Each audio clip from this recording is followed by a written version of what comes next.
Nyame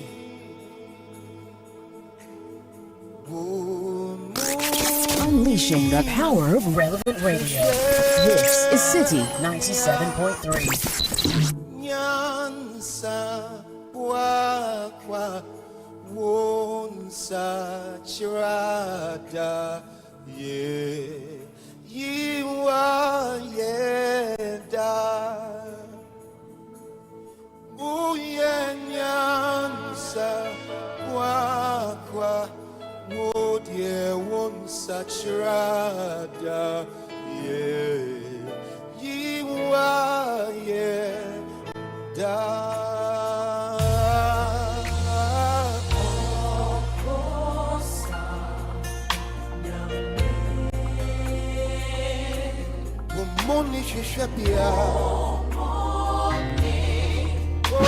The City Breakfast Show. Rise above the noise.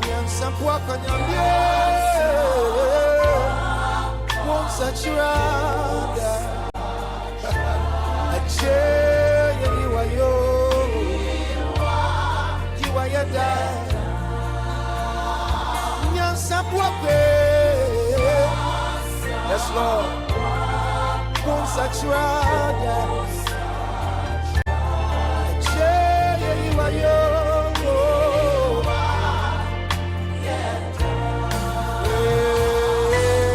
cross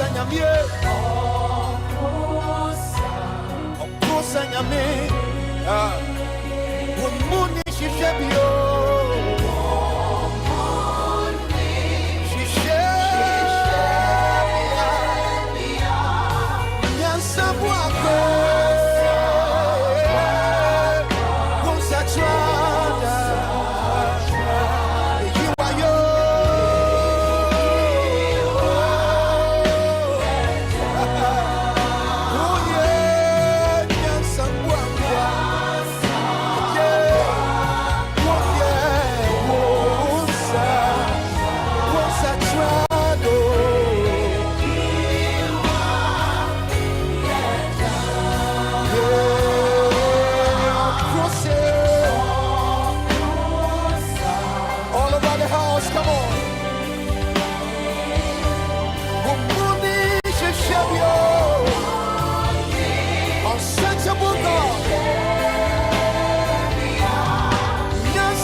Unsearchable, Triune God, Nyansa Bwakwa, Okrosa.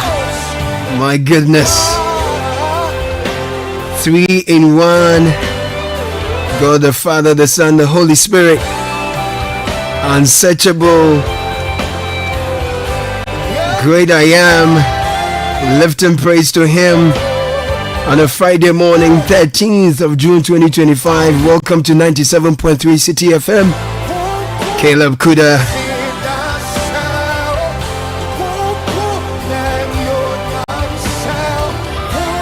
Powerful one from Akese Brempong. I love it. Okrusa. 3 in 1. Nyansa Bwakwa. So let a simple man strive for knowledge. The demands of the modern world thrives not on innocence or simplicity. The battle of this age is fought with information. Early access to accurate, relevant information is a lethal weapon. But let a man of knowledge strive for understanding beyond an acquaintance with a set of facts or pieces of information. The ability to comprehend and establish relationships and differences between a body of knowledge, that is understanding, makes a man more valuable to his own self and his community. But let him not be satisfied Let a man of understanding strive for wisdom, for a deeper understanding of people, situations, and the consequence of actions preserves life, and that is wisdom. But a man of wisdom should not delight only in his wise sayings without action. What is wisdom without skills? The ability to assemble, build, take apart, and rebuild. That is skill. So the wise man should not only delight in his wise sayings. What is the value of an over-certified population adept at philosophizing and inept at skills? Let the simple man strive for knowledge, the man of knowledge understanding, the man of understanding wisdom, and the wise man skills. And let the skilled man teach others.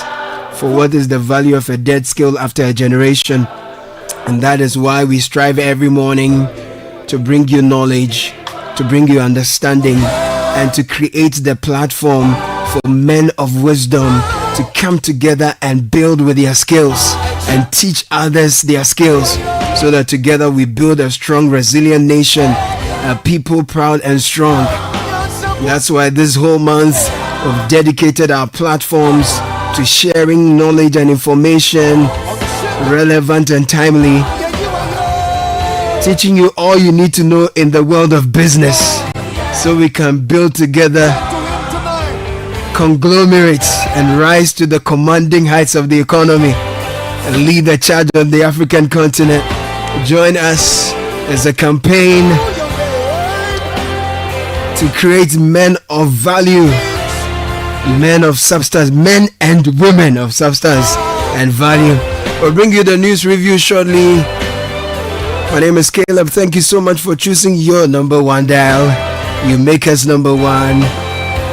Happy to have you all the time. It's an interactive show. 0549 986 996. 0549 986 996. Join us with your comments. We're happy to bring them to you. We'll jump into the news review shortly. It's brought to you by Fidelity Bank. Accra, are you ready to step into your dream lifestyle? Then mark your calendars, because the Hills and Homes Expo 2025 is here. Join us at the Hills and Homes Expo 2025, the ultimate fair for everything mortgage and auto, happening at the Guard Park at the Accra Mall from the 19th to the 21st of June. So whether you're buying your first home, upgrading your ride, this is your one-stop shop for great mortgage deals, expert advice, unbeatable rates, discounts from our auto and real estate partners. And the catch is you will be getting ridiculously low interest rates from Fidelity Bank during the expo. So come with your family and friends. Let's do this together. Don't just dream it, own it. Remember, it's 19th to the 21st of June at the Guard Park around the Accra Mall. We promise that you will not get any better rates and deals anywhere else. Admission is free. Hills and Homes Expo 2025, powered by Fidelity Bank. Fidelity Bank, believe with us. And oh, the song Nyansa Bwakwa. Look it up. Okrusa. Nyame. This is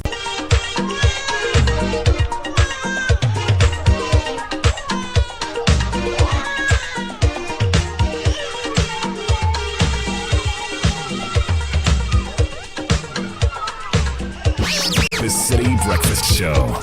Rise above the noise.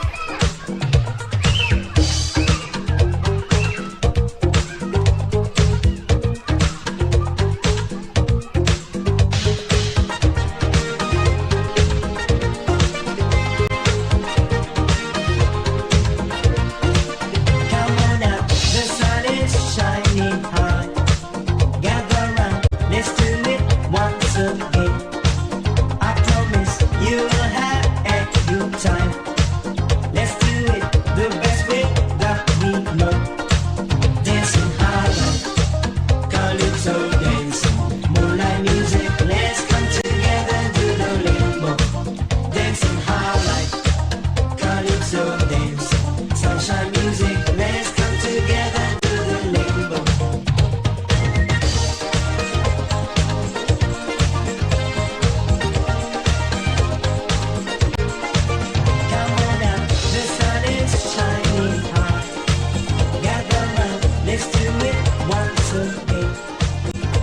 High Life in G Major. Welcoming you to the news review. Good morning to Richard Delasky. Good morning, my brother. And Bernardino Koku Avle. Yeah, Morning. Morning, gentlemen. Good morning. It's good to see you both. Well, Caleb, thank you so much for having us. Oh, wonderful. We have lots of stories this morning. Daily graphic. President intervenes in radio station closures. Yes. Ministry gives 30-day ultimatum. Also, employee well-being key to organizational success, according to a legal expert. State enterprises must sign performance contract. This is SIGA. And OSP conducts search on SML. On the back page, 10 invigilators arrested for exam malpractice, and Ghana Health Service to conduct 2-week immunization program. The Chronicle says this morning, Educhum's educational exploits recognized in Los Angeles. Also, the front page this morning, nurses demanding 588 million Ghana cedis. Funeral allowance from government. That's the question. What, funeral allowance? The funeral allowance is already 588 million, if the Chronicle is to be believed. And then also, KGL NLA contract is the best since establishment of the NLA. The Herald is leading with Mohammed's cabinet ends Zoomlion's 1.3 billion CD waste management monopoly. Year contract will not be removed. So there are two stories going on there. Defense Minister exposes in Team Forge's ignorance of military reshuffle. Stories on pages 2, 3, 4, 5, and 8. Nyautamlako wants Republic Day restored as national holiday. And then NLA will collapse without KGL strategic partnership. Ex-PRO wants. The Informer, you have no stake in MPP. Kennedy Japan scorns Muslims. Also on the front page this morning, Central NDC reports chairman to G-Tech over academic title. Charlie, matters they happen for this town inside with this academic matter. And then NDC guru laments neglect by appointees. And some other stories including Uforiata. Educhum is also on the Daily Guide front page. US hails Educhum for educational excellence. The citation is being put on the paper's front page. Zoomlion contract over. This is Mahama. Also, government gives shutdown radio stations 30-day ultimatum. That's also on the front page. The News Center, EcoBank Ghana posts 2.4 billion Ghana cedis in profit before tax in 2024. Revenue, we are told, has hit 5.4 billion Ghana cedis. Also, drive 24-hour economy with digital identity. This is coming in from Moses Kwesi Baden, who is the CEO of the Margins Group. And then something here that says government grants 30-day grace period to close radio stations, as we heard yesterday. The Inquisitor has a very interesting front page. According to them, are critical, can to be extradited. That's the way they choose to lead the story. Let's be measured even in disagreements. Opinion marking to MPs. Also, Dr. Boma justifies release of army generals and observes safety protocols to avoid fuel-related accidents. This is the NPA boss. The Daily Democrat says government to transform horticulture industry, according to President John Dramani Mahama. Utokuno launches youth agribusiness training roadmap. And some other stories here on the front page, including one that says Dr. Sipayanki urges Nzima chiefs to support President Mohammed's development agenda. Right. And if you go to the BNFT briefly before you come in, yes, please. Cost of printing CD jumps 47% in 2024. Really? Let's take care of the CDO. Also on the front page this morning, collateral registry fuels 31% annual growth in secured lending. Okay. As the registry marks 15 years. And air border security gets digital overhaul. Right. As well as one story here that says Chamber of Mines projects strong growth in 2025. Right, so I'll take you to channel1news.com, and Manasseh Azure cautions MMDAs against kickbacks following Zoomlion due termination. Government to increase sweeper fees, audit payments made to Zoomlion. This is the presidency. And then there are a raft of stories from the Citi Business Festival. Professor Hinson says prioritize marketing, branding, and customer experience. He's urging agri-businesses. And the Africa Center for Economic Transformation says Ghana must focus on fewer sectors to drive diversification. And on Trump's trade war, creating new openings for Africa. This is the argument of Spio Gabra, former trades minister and ambassador to the US. Nurses, still around that, robust transport key to unlocking the AFCFTA's full potential, UP says Emmanuel Mensah. There's so many nuggets from yesterday's interaction that we'll be unpacking for you. We take Mohammed's clemency with a pinch of salt. This is a panel marking on radio shutdowns, and the list of media houses facing the shutdown by the NCA is provided here as well. If you go to citynewsroom.com, government to build molding markets in all districts to support 24-hour economy, comes with a photograph of the Minister for Local Government, Sanitation and Religious Affairs. Mahama bids farewell to UK envoy, discusses economy, security, regional ties. And $400 million monthly fuel import bill sickening. This is COPEC. Also, Ghana's broadcasting space must be sanitized. This is a fallout on the closure and clemency. A from Plains North MP is speaking here. If you go to my journal line, NSS ghost name saga investigative report fingers 22 with over 560 million cedis set for recovery. Seth Tekwe says we are populating the sinking and stabilization fund. Setekbe here. Nursing and midwifery unions urge GRNMA to end strike due to progress in conditions of service stock. And then if you go to the High Street Journal, are some sectors bearing the brunt of government's tight fiscal consolidation? What the latest GDP data is saying. And agriculture booms but food prices surge. Economists insist situation calls for deeper probe. If you go elsewhere to Bloomberg, Israel strikes Iran's nuclear sites, warns more attacks to come. And then also stocks fall, oil and gold up as Israel hits Iran. That's here as well. Some other stories we'll be bringing you shortly. We can get into details. Okay, so if I may, let me take you to an update on the situation with the strike. Yeah. And if you go to page 3 of the news center, that story is there. Nurses Council to decide fate of strike. And the story says the future of Ghana's trained healthcare system now lies in the hands of the National Council of the Ghana Registered Nurses and Midwives Association, following a high-stakes meeting between the association's leadership and top government officials yesterday. Now, the engagement was brokered by Parliament's Health Committee in an effort to end a nationwide industrial action that has paralyzed service delivery at health facilities across the country.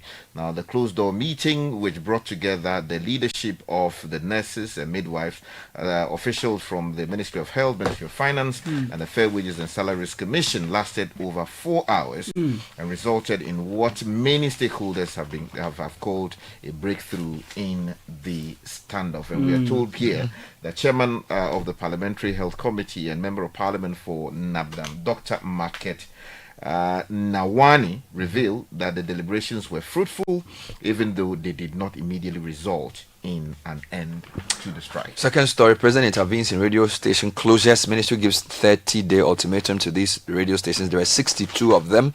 They were shut down by NCA over regulatory violations. They've been given a 30-day grace period to rectify their breaches or risk having their broadcast rights formally revoked. However, hours after being shut yesterday, President Mahama intervened, ordering the immediate restoration of the affected stations' broadcast authorization. And the President believes that regulatory compliance must take into account the need to uphold and enhance media freedoms, and the shutting down radio stations while awaiting regularization could limit the space for expressing such freedoms. This was in a statement signed by spokesperson to the president. So that story we've seen. Yeah, meanwhile, the minority leader says that this clemency from the president is being taken with a pinch of salt. That is, the minority is taken same with a pinch of salt. The next one is Zoomlion's contract. The Herald, I don't know whether the Herald made a mistake. So they say Mohammed's cabinet ends Zoomlion's 1.3 billion waste management monopoly. Year contract will not be removed. I thought they were saying will not be renewed. I think it was a mistake. But the president,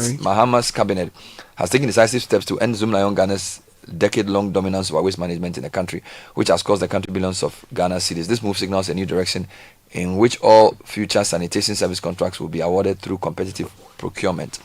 Now, the previous contract priced at 918 million cedis for 2 years covered logistics management fees and allowances for sanitation workers. In recent years, this arrangement has been renewed at even higher rates, reportedly exceeding 1.2 billion cedis for another 2-year cycle. Under the new terms, each worker, often referred to as a sweeper, was expected to receive 1,200 monthly, but it wasn't signed as Zoomlion and the year couldn't agree on many things. Now, the background is that the government decision marks the end of what is considered the longest running public contract in Ghana's history, spanning 20 years. The government is now set to dismantle the single national contractor model that has allowed Zoomlion to monopolize the sanitation service across metropolitan, municipal, and district assemblies. So moving forward, sanitation contracts will be relocalized, enabling other private waste management companies to bid and participate through competitive tendering at the regional and district levels. Now, on localizing the responsibility of sanitation, Manasseh Azure Awene is warning the local government authorities not to allow the opportunity, not to see that as one to be corrupt. Here he says that when it comes to these contractual issues, it's common knowledge that some of the government officials do not seek the interests of their districts or the places they run. Many of them are preoccupied with giving contracts that will yield kickbacks. And so the point is, if it is leaving YEA or the central government and going there, our attention is now going to be on the assemblies and the DCEs. If your assembly is dirty and you award a contract, you take kickbacks, people are going to complain. So basically, talking about contracts, let me just draw your attention to a piece on the center spread of the Chronicle, page 8 to page 9, which is authored by Rasak Kojo Opoku, former head of PR at the NLA at the Osei Ameyao. Now, he argues that the KGL and NLA contract is the best since the establishment of the NLA. You know, this particular contract has been in news for some time now, people critiquing it, saying that it is not value for money, but he appears to hold a view that it actually serves the people of this country well. If you're interested in that piece, please. Let's do two quick things on the economy. 24 economy, we are going to build modern markets in all districts. This is the Minister for Local Government speaking. According to him, every district will be required to build a modern market to enhance commercial activity. He was speaking on Parliament on Thursday. Still on 24 economy, the CEO of Margins Group has been expressing some views on the matter. Exactly, quickly. If you go to page 2 of the news center, Elvis Dako reports that the founder and chief executive officer of the Margins ID Group, Moses Kwesi Baden Jr., has outlined the indispensable role digital technology or identity will play in realizing a round-the-clock economy and creating jobs for the country's rapidly growing unemployed population. Now, there's a quote here that says, to operate a 24-hour economy, we must be able to confirm who a person is. Very important. Whether in person or online, with speed, certainty, and security. There's a story on page 13 of Graphic I really like. State enterprises must sign performance contracts. This is SIGA.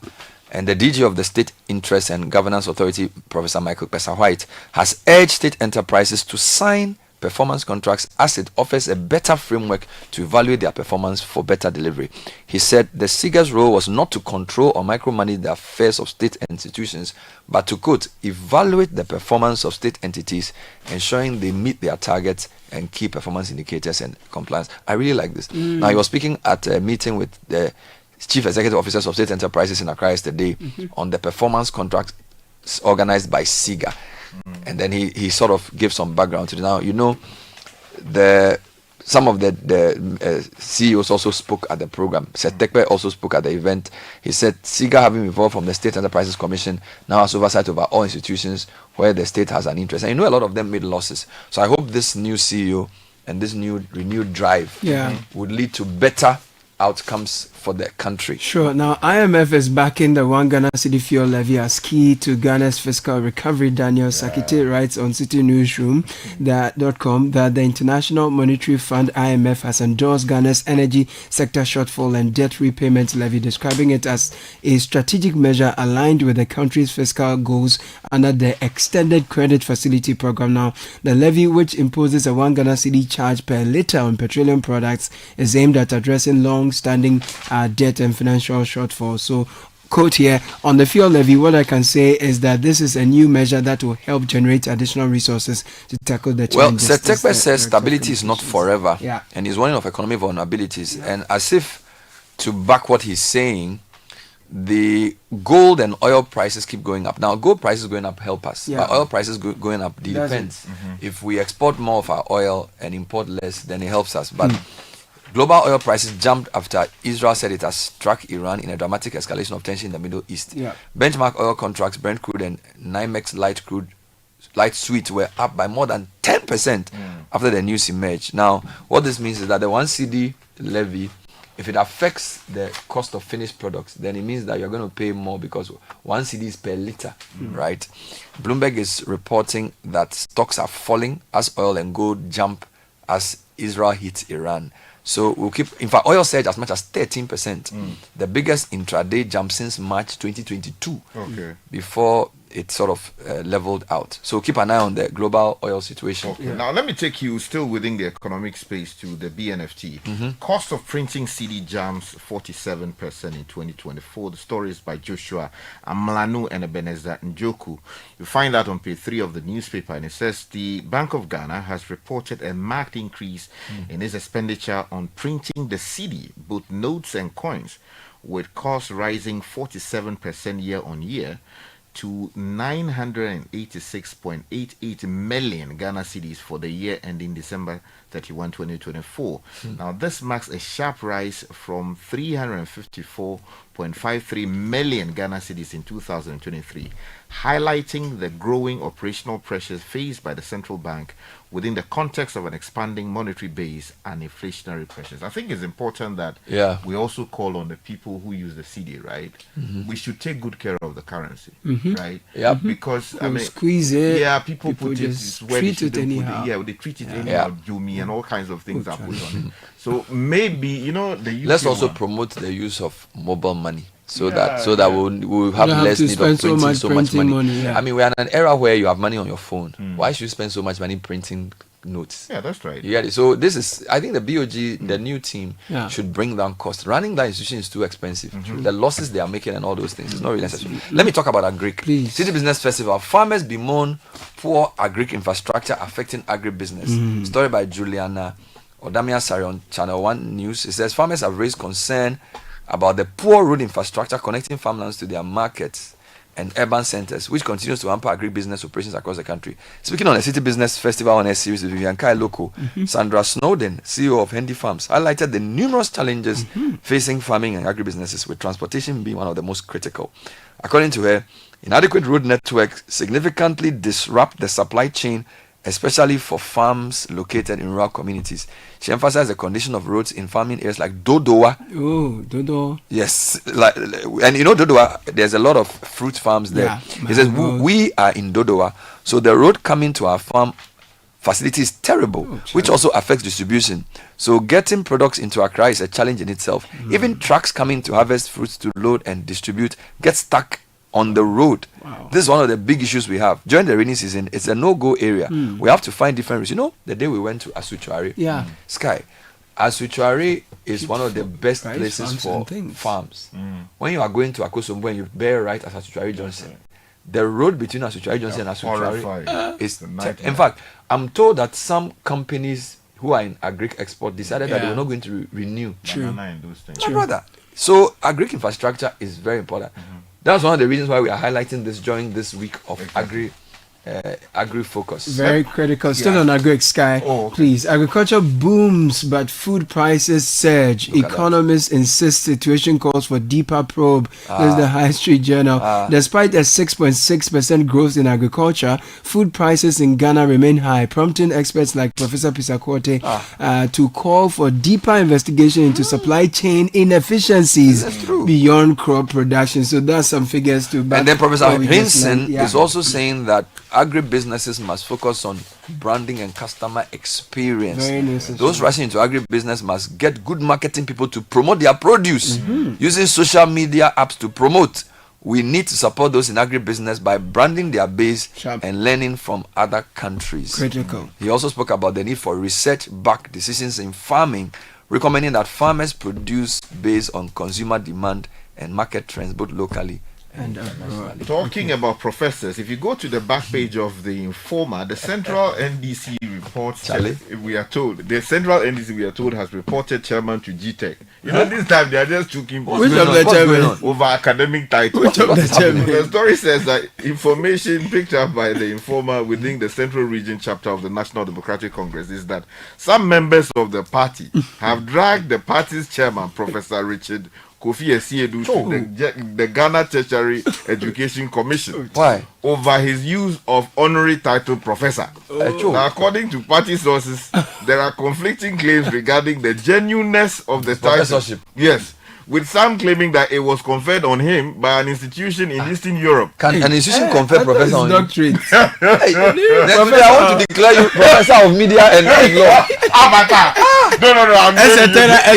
It was conferred on him. Yes. What, Ukraine or where? They say Eastern Europe, Charlie. Some place. And if you go to page 2, the abuse of academic and honorary titles in Ghana, a national concern. But the thing that those who are trained in the Western world don't want to recognize the Eastern people is not correct. People have gone to Bulgaria, Poland, Ukraine, Kosovo to learn. Then you say you don't accept.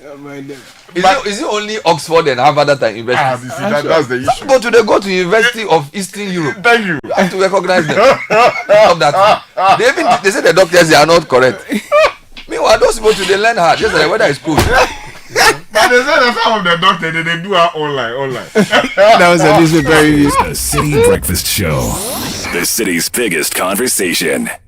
Oh, jump on now. Go. Google me. At what time when you come back where I don't hear the sound of your car? Why you buy new car? No, I not change my car. It be the same ride. It be the fuel way I change. Way one shouts it. Ever since I started using the all-new Excellium Premium Fuel, fortified with 3-in-1 action. Oh, Joe, now my car they run like electric car. No, it's so. This is the type of fuel where they want to. Cause now engine they cost. Where they want for way if I buy it, it go protect my engine. And with the small way I buy, I go drive, sir. Absolutely. It's like strapping a turbocharger to your engine and giving it a protector. And what they bust my mind says be the 3-in-1 action. No, Excellium they prevent up to 99% of deposit. It be anti-wear, some be anti-corrosion. Won't pay when I open them. Hey, so where can I find this magical fuel? Just head over to any Total Energy service station and your car will thank you. Hey, they make a finish my go be fast then rush go Total Energies. My friend, but why your hand my go be inside? I give you info. Make a feel the go be too small. Go.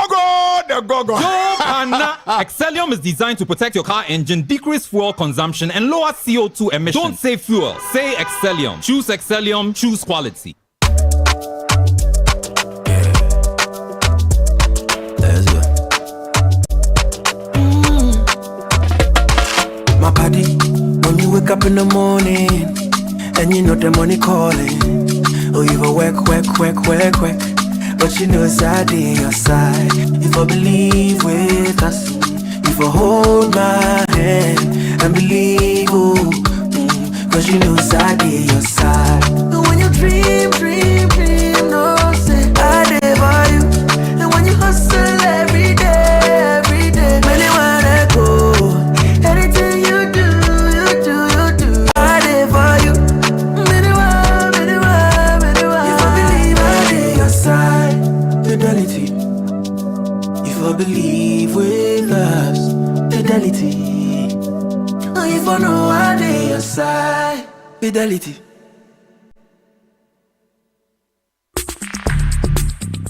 Join the conversation on the City Breakfast Show on Facebook at facebook.com/City97.3, Twitter at twitter.com/City973, and Instagram at instagram.com/City973 with the hashtag CityCBS.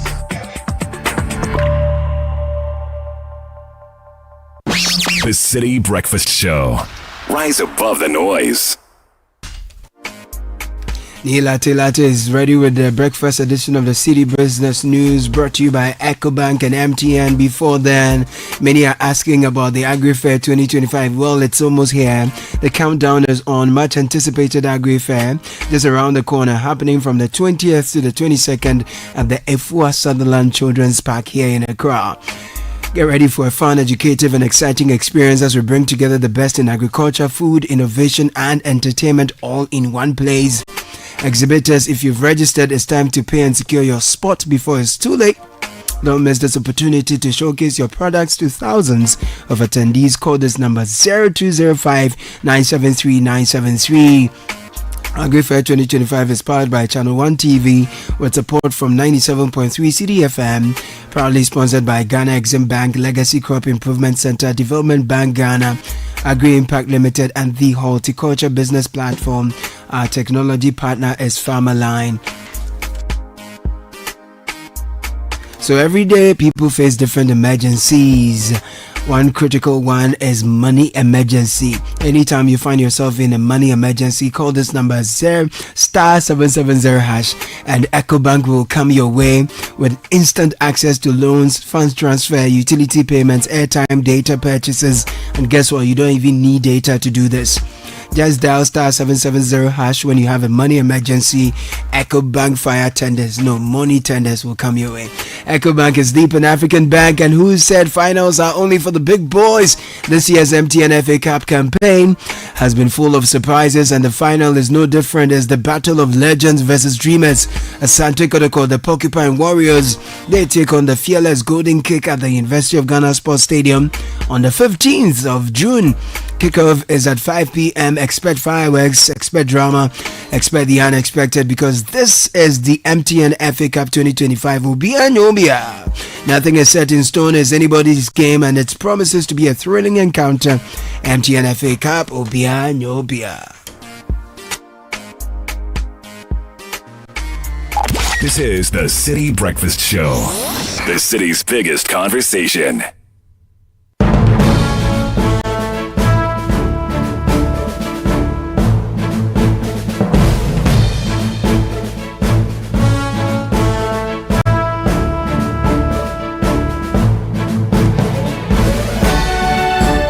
And this is the Friday edition of the City Business News on the City Breakfast Show on 97.3 City FM. It's proudly brought to you by MTN, Goil and EcoBank. I am Ni Lati. This morning we begin from the energy sector, where the International Monetary Fund, IMF, is backing the 1 Ghana cedi levy on every litre of fuel at the pumps. The fund says the levy is a crucial step in restoring fiscal stability under the $3 billion extended credit facility. The new energy sector shortfall and debt repayment levy. Ability to deliver on the fiscal objectives under the program. Julie Kozak is director of the communications department at the International Monetary Fund. Let's turn to trade now, where former Minister of Trade and Industry Dr. Spiel Gabra is suggesting that African countries must begin adopting a united economic mindset.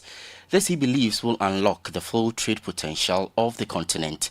Speaking at the Trade Forum of the 2025 City Business Festival, Dr. Spiel Gabra pointed out that meaningful economic growth and intra-African trade will remain elusive unless Africa works together to dismantle trade barriers and promote regional integration. Daniel Ojo-Mensah has a wrap from our first of two forums. Dr. Spiel Gabra also noted that increased cooperation would help overcome long-standing trade barriers such as inadequate infrastructure, regulatory challenges, and limited access to market information. But on the broader issue of continental action, that again was one of the things that some of us spoke about, that everything we are doing here, we shouldn't be thinking about Ghana alone, because our next door neighbors are part of ECOWAS. So there's a collective objective that we've had for 34 years and which has not fully been realized. Then there's also the continental aspect, the AUC and all these continental bodies. In this conversation, we've also mentioned the need for other Pan-African institutions. The head of trade and working capital at Absa Bank Ghana, Emmanuel Mensah, observed that Ghana has been slow in responding to the ongoing trade tensions between the United States and China. He called for urgent reforms in the country's mechanisms for monitoring and reacting to global economic trends. As a country, I think we are too late, and maybe I'll say it's never late. We are too late in time in strategizing and trying to navigate this mess of geopolitics. And I like the point Michael indicated where he says we need to build trade intelligence. We have Ghana Statistical Service. What can they do? It's good to have a handle on your economic data points and do research and all that. But we should be taking keen interest in what is happening in other people's backyard. The Chief Executive Officer of the African Center for Economic Transformation, Mavis Owusu-Gyamfi, urged the government and the business community to swiftly operationalize the Akosombo corridor to unlock trade opportunities between Ghana and neighboring countries. Mr. Koto, you were talking a lot about, the link between EU and Africa, it's EU and America, and who takes our raw material and adds value to it, etc., etc., etc. For me, that is a red herring. You know, the Lobito corridor should be our priority right now. Managing partner at Confidant, Michael Koto, advocated for a strategic mindset shift among African leaders to strengthen intra-African trade. He warned that Africa's persistent over-reliance on external markets undermines its economic resilience. We have a mindset problem, and not until we transform that mindset, we cannot transform the economy. We have these discussions all the time. Yeah. We have these brilliant discussions, you know, and we're still where we are. Forum participants also shared their insights. Chief economist at the Development Bank Ghana, Professor Eric Osei-Sibe, cautioned that Ghana's local textile industry risks being overwhelmed by imports, especially from China, unless deliberate steps are taken to enhance its competitiveness. So our focus really should be on how do we ensure that we support indigenous firms, the private sector, to be able to produce at competitive price. That was Professor Eric Osei-Sibe, Chief Economist at the Development Bank Ghana, and in that report filed by Daniel Odro-Mensah, the forum was themed Global Tariff Disputes, Navigating Ghana's Recovery Strategy, and was proudly sponsored by Absa Bank, MTN, and Zonda-Tech Ghana Limited, and powered by Channel 1 Television and Citi FM. Moving on to Agri, because a more deliberate and strategic approach to marketing across the value chain is one of the panaceas to ensure that players in the agribusiness space create more wealth. That's the thought of Professor of Marketing at the University of Ghana Business School, Professor Robert Ebo-Henson. On our City Business Festival X Spaces, he revealed that too many agribusinesses fail not because of poor production, but due to weak branding and inadequate marketing. In order to reverse the trend for sustainable success in agribusiness, he proposed that farmers must be consistent and intentional about marketing right from the farm to the shelf. Branding matters at every stage of the value chain. And so African agribusinesses can unlock both local wealth and global value and ensure that the farmers in Ghana, the agribusiness actors, will thrive in a competitive global food ecosystem if they learn to apply strategic marketing at every point of the agribusiness value chain. Something will give. Sometimes for smallholder farms, all they think about is, oh, I want to grow something and I want to sell it internationally. Professor Robert Ebo-Henson there making a strong case for marketing as a tool for agribusiness growth and wealth creation. He is Professor of Marketing at the University of Ghana Business School and also a distinguished visiting professor at the University of Johannesburg. The dollar this morning selling at 12 cedis, the British pound going for 14 cedis 50 pesos. That of the euro could be sold to you at 12 cedis 50 pesos. That's our package for this morning. There is more news on citynewsroom.com/business. I'm Nila Telate. Next is the City Business Edition. Please stay tuned in. Charlie, where are you? Boss man, I'm at the bank. Really? But your car is in front of your house. Bro, my bank on my phone, Charlie. Oh, how? EcoBank, bro. With EcoBank mobile app, I can do everything, anywhere, anytime. Listen, I just checked my account balance, paid Ahmed's school fees, and sent money to my grandma at Wale. Oh, wow. Wow. Massa, just download the EcoBank mobile app from the Google Play Store or the App Store, or dial *770# and be your own bank manager. Manager. Whether to pay bills or fees, to check account statements, send money across Ghana, abroad, and more, EcoBank mobile app has got it covered. EcoBank Mobile, making everyday people live everyday lives the EcoBank way. EcoBank, the Pan-African bank. Hey, so as for you, every day you are just pressing your phone. Why? Are they paying you? They are, Oma. Eh? The more I use my MTN, the more points I get. And I can use those points to get airtime, data, and even discounts at shops and restaurants. Hey, so that is why all of you are always pressing your phones. And you won't tell us, so that we too we can enjoy some. Oh, ma.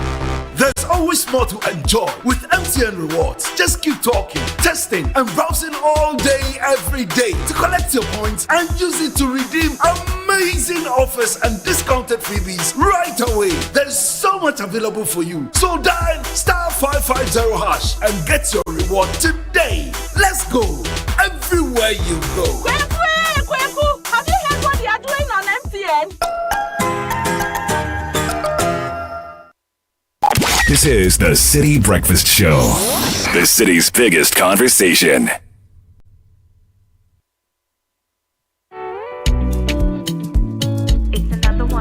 It's 11 after 7 on a Friday morning, 97.3 Citi FM. This morning on the Citi Business Edition, we'll bring you a collection of all that we've been bringing you on the Business Festival Conversations.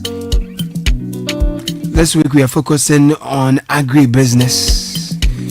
So look out for it, all of it from Monday to yesterday, Thursday. We'll put them all together for those of you who may have missed one or two. If you need a reminder also, we are bringing them back to you because repetition, as you know, is the mother of learning. In the meantime, the Shareholder Don't Come campaign has come to you. You deserve financial peace. Let's do this together with you from now to the end of the month. We've reduced our interest rates. So whatever your expense, we have the right loan for your to meet your needs. WhatsApp or call now on 02700 4799, 02700 4733. Let's make life easier together. Act now before the offer ends. Let's shareholders improve life. And when it comes to water storage tanks, the name we all know is Polytank. It's been here for 3 decades and is trusted by all generations. So make no mistakes. Always choose Polytank for guaranteed quality, no matter the size you want. Durability is always assured. We have the same price across the country at Polytank partner shops. We do not request for Momo payments online. Polytank is the original. Your car is your office, and for others, they are only means of receiving medicine in remote towns. But with miles on the road, extreme weather conditions and traffic, your engine takes a daily beating. That's why you need Shell Helix HX8 ECT C3 5W30. Is used primarily in petrol engines and is fully synthetic motor oil designed to clean and protect your engine from the inside no matter what happens on the outside. With advanced protection for post-treatment exhaust devices like catalytic converters, Shell Helix HX8 ECT C3 5W30 is safe for the environment and ensures your converters don't get blocked so you won't have to cut them. Your car runs smoother, lasts longer, and gives you one less thing to worry about because when your engine works, you are happy too. So next time you service your vehicle, use Shell HX8 ECT C3 5W30. It's designed for ultimate engine performance. So let's jump into today's edition of the Citi Business Edition.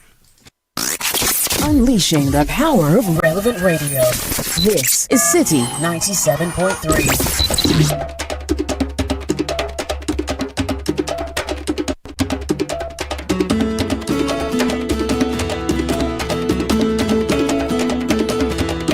Please wait. Please wait.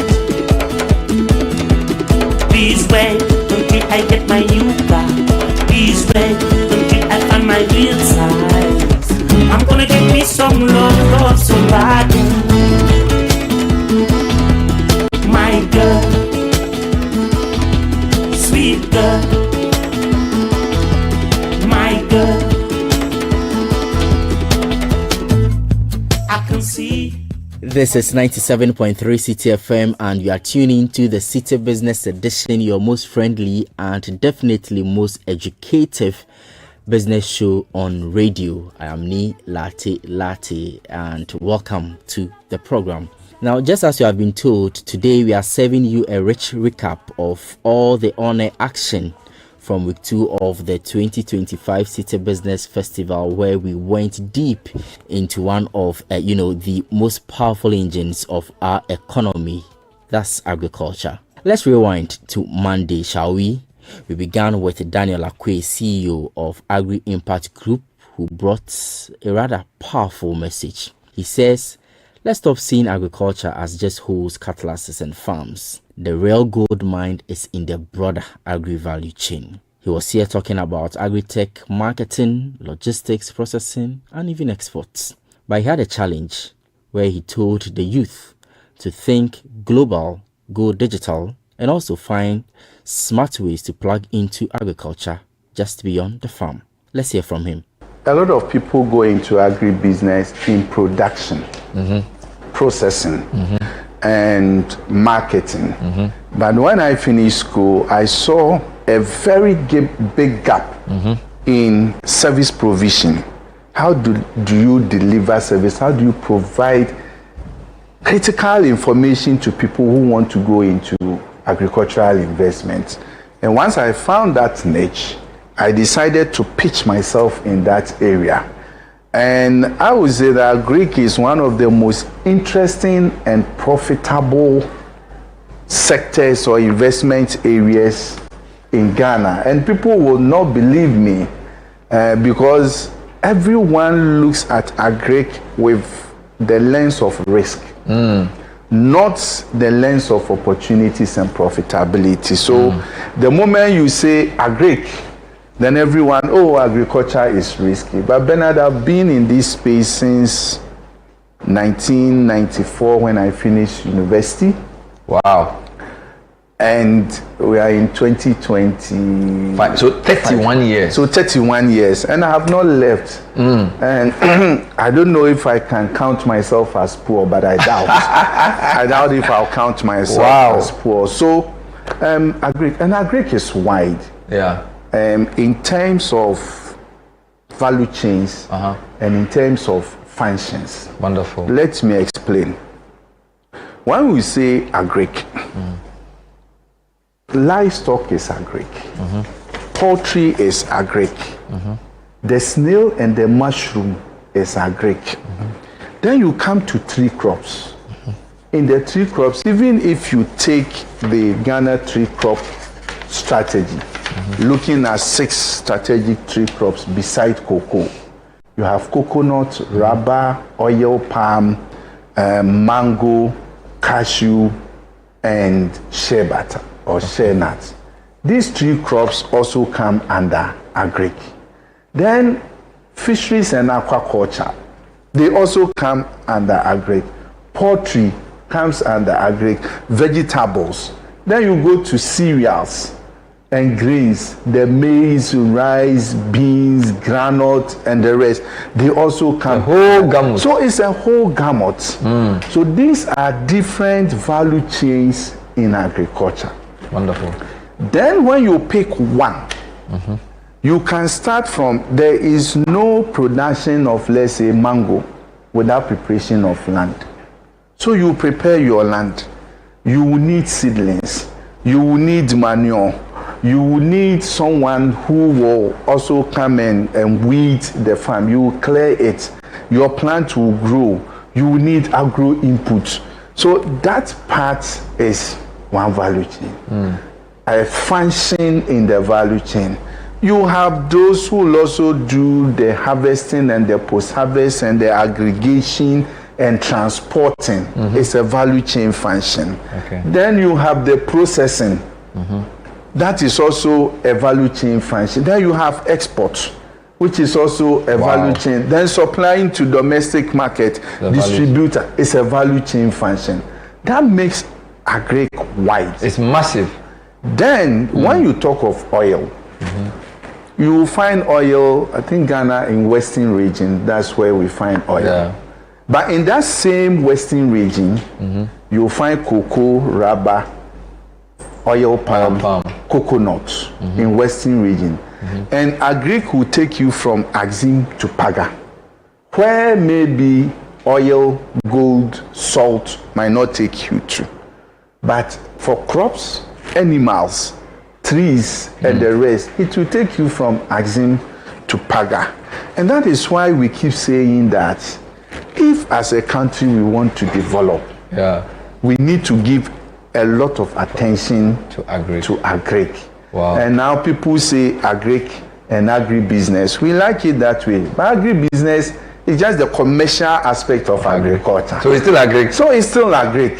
Amazing. But well, because people see Agri as risky and young people don't like it, we prefer to use the word agribusiness, which is more modern and more acceptable. Thank you for this very important introduction. So what I'm going to do is to ask you some basic questions people would need to know if they want to enter Agri. Okay. Starting off, you've given me 4 things: production, processing, marketing, and then services. So which means that if anybody wants to enter Agri, he can pick one of those 4 or more. Exactly, or more.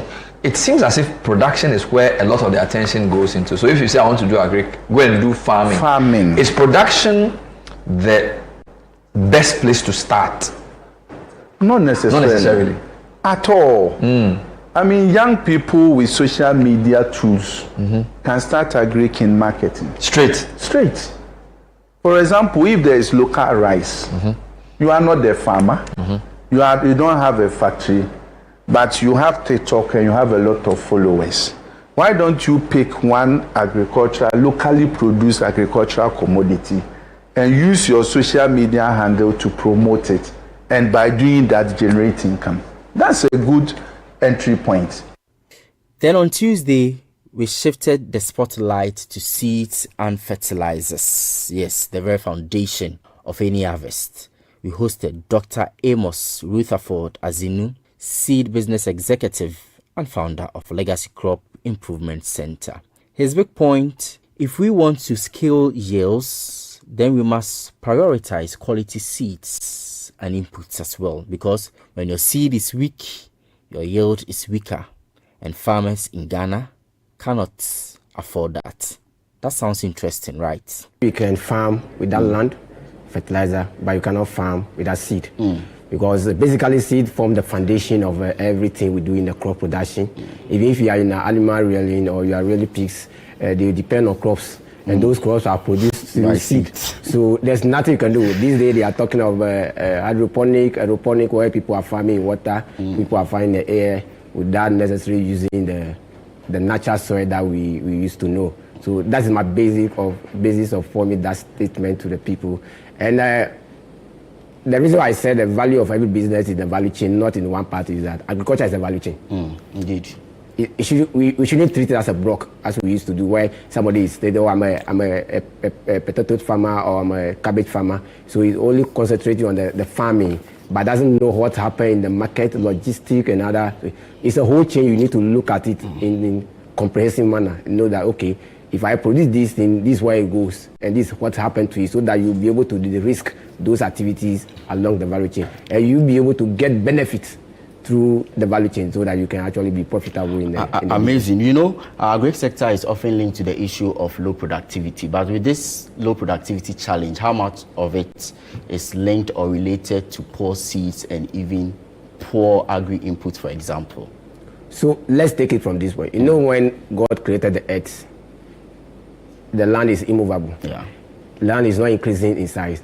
However, the human population is increasing. So in the past, people used to do what they call shitting cultivation, where you cultivate a particular land for a period of time. Then you move to another area and you return back. These days, because we are competing for land for a lot of issues, you don't have an opportunity to do that.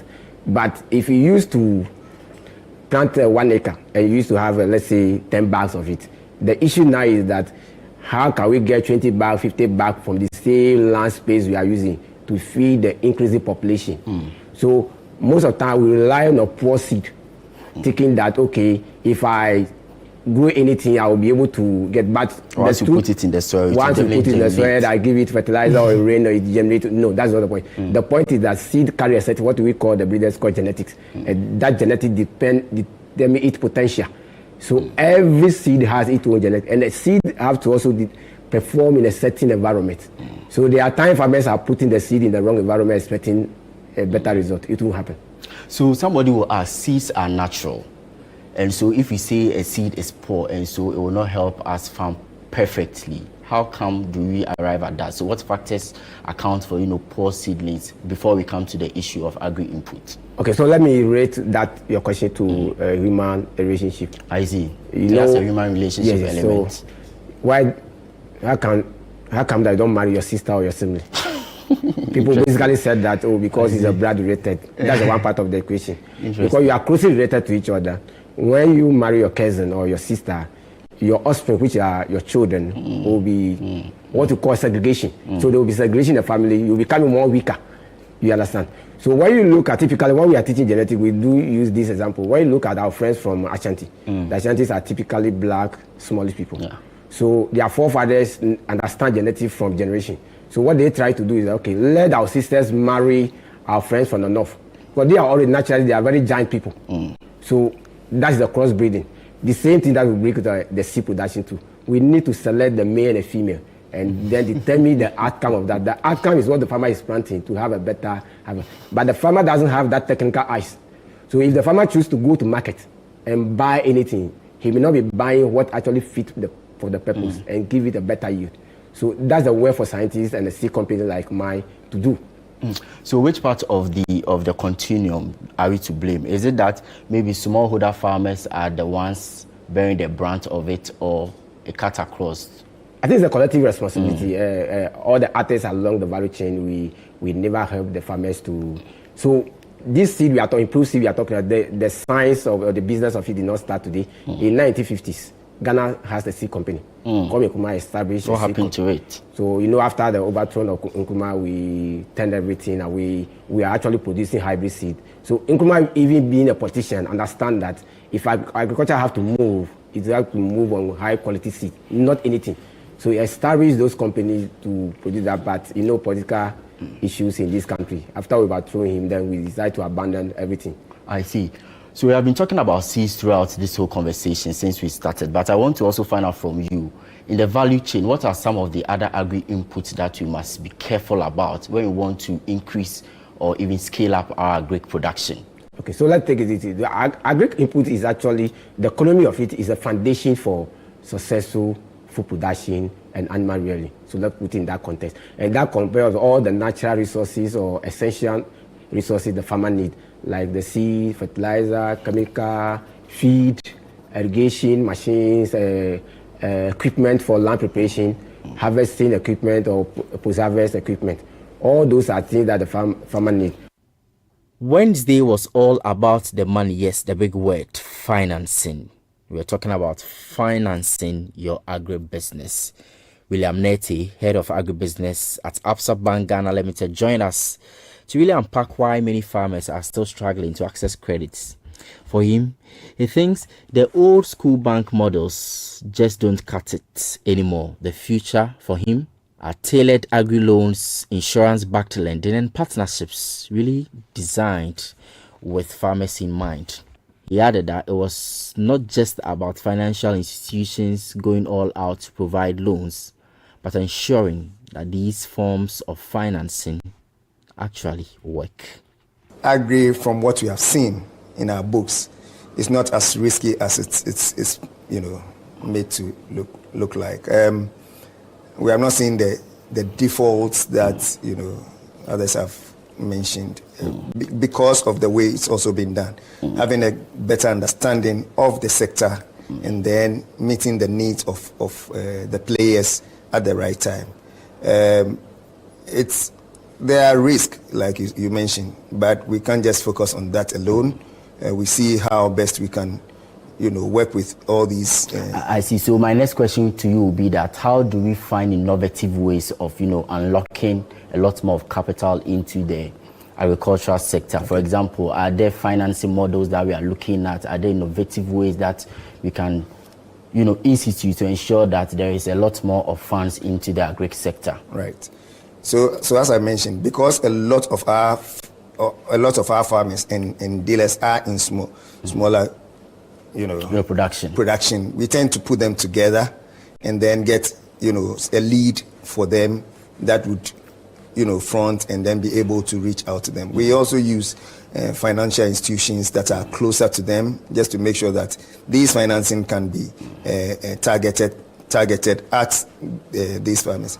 The major problem with financing agriculture also is the interest rates that I was just about coming to that they would complain about, and we get into partnerships. We look at like I mentioned earlier, guarantees that would help us to mitigate the risk and then be able to lend. If we are to lend to agribusinesses at the interest rates that are in the market, we would tend to. Are you able to talk about the issue of repayment challenges, for example? Are there challenges of that nature, and how do you deal with them? Largely, like I mentioned, we've not seen too many of those, and they may arise, like I mentioned earlier, based on the issues that arise on the market. Because once you produce, you have to sell to get back your money to pay the loan. Some of the instances have been a reduction on the world market price, a reduction of prices generally. We've seen the Citi become stronger, and so those who are exporting and expecting, certain amount would not come. And so we work with clients every time, and we are monitoring the situation. We get to them, make sure that we understand where they are going, and if there's the need for some restructuring, there's the need for some adjustment to allow them a bit of time, the bank also is able to do that. Working closely with the agribusiness actors in these times is critical, and that helps us to reduce our losses. And it's good you've mentioned the areas that banks look at when it comes to lending, but what about the person approaching you? What things might that person get right in order to get the financing he or she is looking for? I know documentation will be one of the major issues. It is the number one. It's the number one issue, and we've always had challenges. And and agribusinesses, once they hit the road, they are getting onto their farms. Their concentration is on what they are doing, out there, and so we don't tend to get the documentation as required. But that is where we also put in some trainings and measures to ensure that these can be reduced.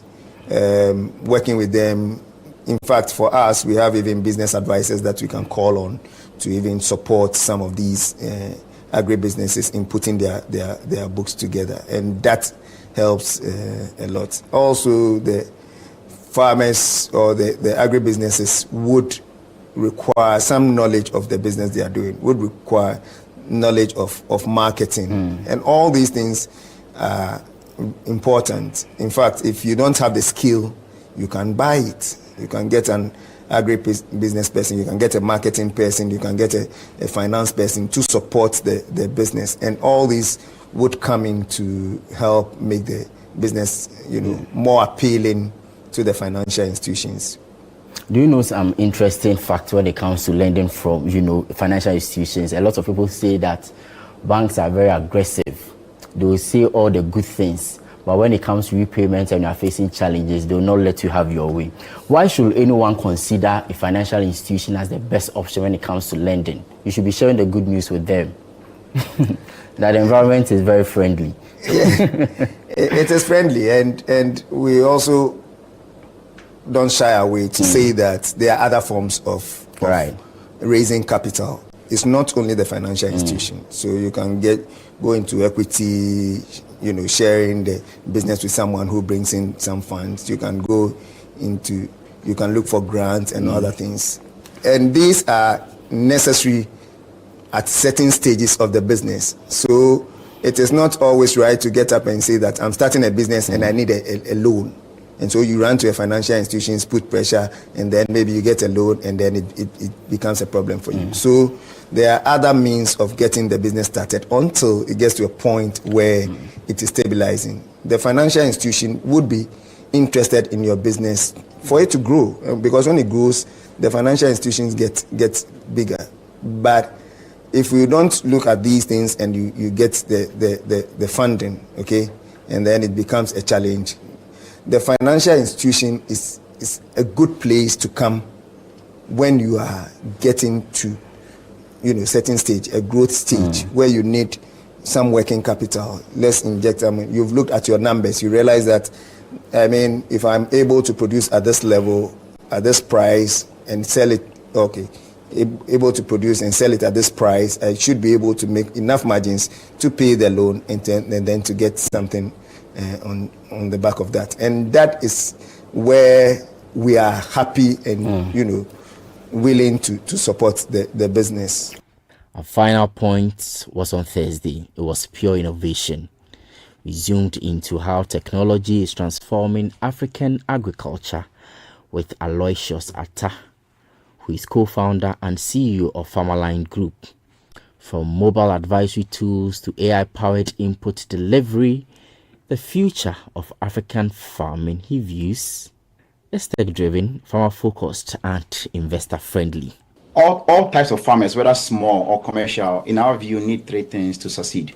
The number one is access to the right information so they can grow food well. And number two is access to the right kind of capital. And I say the right kind of capital for a reason. It has to be timed to the risk that is in agriculture, but then also the growing season. Capital to get the mechanization, high quality seeds, and then access to market. So when people know how to grow, they get money to get their inputs, and then they grow their food, then they have to sell it to make their money. So all our innovations are around these three buckets. So we build tools that allows farmers to get access to information anytime, anywhere, on demand, in their natural language, in their native language. The problem that we are solving with that is that currently the number of people, extension officers on the ground actually train farmers is limited, and the resources to actually travel back and forth to deliver information is also not there. So what we do, that tool was built to complement what extension officers do. So if an extension officer goes to a village and trains a farmer, all the reminders and questions that farmers have after that training can be answered digitally, so that the extension officers don't have to move to the community in order to answer those questions. So that's just one. And number two is also around the financing, leveraging alternative data unlocks a lot of financing for people to actually get things like combined harvesters. Like in the places like northern Ghana, we are financing a bunch of farmers to get access to mechanization. And we do that in partnership with local financial institutions in the country who trust the work that we do with farmers, who trust the network of farmers that we've built, and they leverage our credit scoring to offer them financing. And then the final one, which is access to market. Like when you grow all the food, you have to sell it. So we buy rice, maize, soybean, cashew. Some of them we export. If you're about to export, you need to comply with all the standards that the Europeans have around child labor, deforestation. We build a lot of tools to help companies to comply with those things cheaply, but then also at scale as well.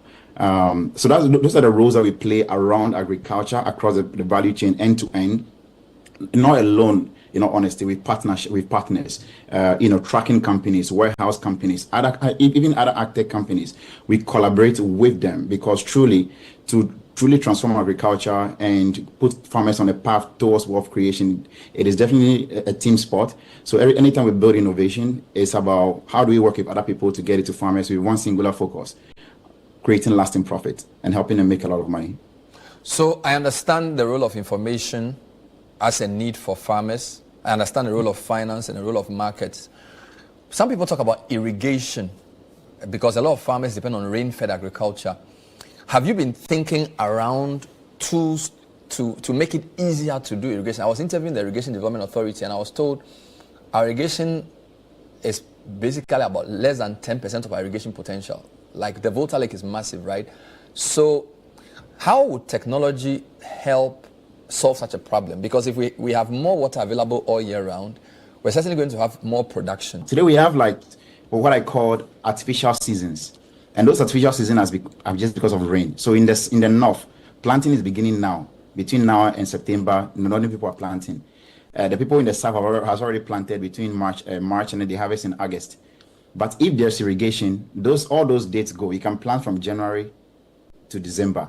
So that's the power of irrigation. Even if it's even more powerful and better for the environment if that irrigation is even solar.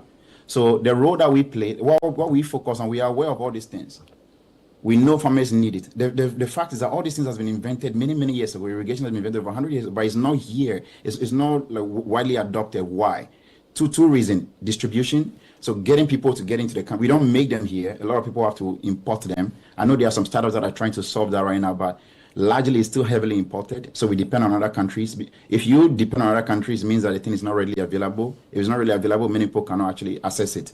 The second one is money to actually buy it. Especially if you want to go and do solar irrigation, it's very expensive. It requires a lot of money upfront. And that's why tools like open finance actually make sense. If we scale open finance into like a national agricultural credit bureau, a lot of financial institutions can leverage it to deploy money for more people to be able to afford irrigation. If a lot of people are able to afford irrigation, people who are importing into the country, companies like Tech and other companies that are working in this space, Sun Culture, Greeno in Ivory Coast, and all other great Agri-tech companies, they can be able to bring a lot more into the country. With increased demand, they can supply more. Some even go to the extent of actually building factories in the country to actually make them, to get a cost down. When the cost comes down, more adoption. So for us, we already know about the impact. Is well documented everywhere else around the world. But two things must be solved for that to achieve scale, to get a lot of people to go into irrigation that allow them to farm all year round, grow all year round, and make more money. There must be enough distribution and production of the equipment in the country, and there should be the right kind of financing that understands the risk of agriculture and has solutions for it, so that more and more people can be able to afford it and use it, and hopefully make more money. Now, Aloy, let's talk about markets for a bit. In our research before we decided to do the Agri Fair, we realized that the market problem is massive. Some farmers produce and they don't know where to sell. Sometimes they have a glut and egoists, and then they are not able to store enough to sell at high value when there's a scarcity. What is your conceptualization of the market's problem, and how does technology help solve it from your end? That's a good question. Thank you. The market problem is really sad. Farmerline, we get about $200 million worth of orders every year. So there are buyers around the world. They are like, hey, we want to buy food, and they have money they want to buy. But the thing is that big buyers, they want to buy in bulk, and they will not compromise on quality. On the farmers front, a lot of people grow without actually know what people want to buy, what people are actually buying. They don't know how much they want to buy it for. They don't even understand the quality that is required. So a lot of people here, agriculture, there's money in it, so they just start without having access, knowing what the market is demanding. So because of this gap, a lot of people are able to sell their food. Not because there's no demand. There is a lot of demand. Another problem that exists is infrastructure. When farmers grow food in rural areas, they can do all even if they follow the best practices, if there's not enough storage facilities for them to store the food, like what Nkrumah started by building silos across the country, if there's not enough storage, there will still be market problem. And finally, roads. These are things that digital platform, no AI in the world can fix bad roads or build warehouses. So for us, we build digital tools, but there are limitations on that. What we specifically do around helping people with our digital platform is to start from the beginning. The first step is when we get all these orders from people who want to buy, we let our farmers know of the quantity that people want to buy and then the quality that is required. So they get a chance to work their way, work their way backwards. So they have the quality in mind. Then we leverage tools like Daily AI to offer information, customized information to them, give them weather forecasts based on where their farm is. All these things help them to also improve the quality. As they are growing throughout the season, we are able to track who is growing what and how much they are growing, and we can then plan. That allows us to plan the logistics around it. And for you to track demand, we use satellite information in some cases for food crops. Vegetables, cereals, and grains. You can use satellite data at 3-meter resolution, take pictures every day, and then tell how much the food is growing and then the yield that is happening. We also go the old school route by physically sending people to the farm to actually inspect what is happening. So it is a mix of both digital for tracking, digital for training farmers so that they can improve yield, digital for tracing the food when it's moving from places like Tamale all the way to Accra. At times the driver will stop 3 days in some village. We don't know what they're doing, but with digital tools you can tell that, okay, this guy is lying, he stopped here. So all those things help you to minimize risk. But the true levers that make changes when it comes to access to market is old school infrastructure. People need a place to store things, and people need good roads to move things. And no amount of digital or AI is going to solve that. And that's where collaboration with government and other institutions come in to ensure that we continue to work collaboratively towards one goal, which is to create profit for farmers. But all those infrastructure, whether digital and physical, must be in place. Wow, what a week it has been. From seeds to software, from financing to future forward thinking. I'm sure by now you know that agriculture it's clearly not just about surviving. It's actually changing and the dynamics are evolving. But that's our wrap of week 2 of the Citi Business Festival, our on-air series, to be precise, on the Citi Business edition right here on 97.3 Citi FM. I am Neil Atilati. We'll be back next week with more exciting business-changing conversations. But for now, the Citi Breakfast Show continues with the team. Don't change the dial. I get my yuca. He's red. I find my real side. This is the City Breakfast Show. The city's biggest conversation. Join the conversation on the Citi Breakfast Show on Facebook at facebook.com/Citi97.3, Twitter at twitter.com/Citi973, and Instagram at instagram.com/Citi973 with the hashtag CityCBS. Since 1894, we've witnessed the evolution of a brand and proudly partnered with its people on the path to prosperity. From the ink-stained ledgers of the past to the lightning-fast transactions of today, First Bank has consistently adapted, embracing innovation while cherishing the legacy of our heritage and making giant strides across the globe.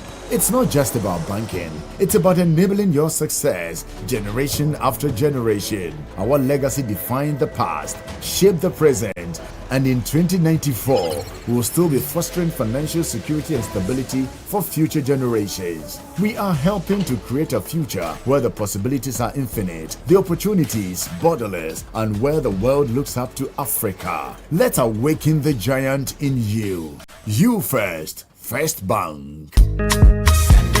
Telecel Cash, get the lowest transfer charges ever in Ghana. Senekeke with Telecel Cash. You for sort out your old boy? Senekeke. Your girl debut you? Senekeke. Merchant payment? Senekeke. To all networks. T-Cash agents in Swaji baby. You won't buy some 1212. Senekeke. What the BBC? T-Cash to T-Cash transfers still be free for the Telecel Play app top. Telecel Cash be your saved and secure platform. Them they take do transfers across the networks all. Then everywhere them they do mobile money transactions. Dial *110#. Then take send monies. The charges be falla. Or make you download the Telecel Play app. Then send monies go T-Cash wallets for free. Telecel Cash. Send the keke. This is the City Breakfast Show. The city's biggest conversation.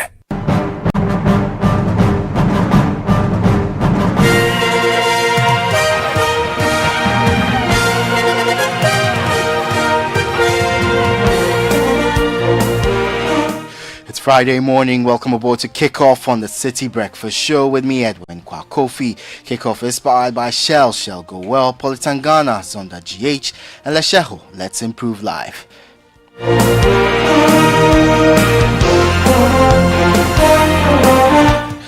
Let's begin with the Chief Director of the Ministry of Sports and Recreation, William Kate, who has reaffirmed the ministry and by extension the government's commitment to restoring Ghanaian football to its former glory.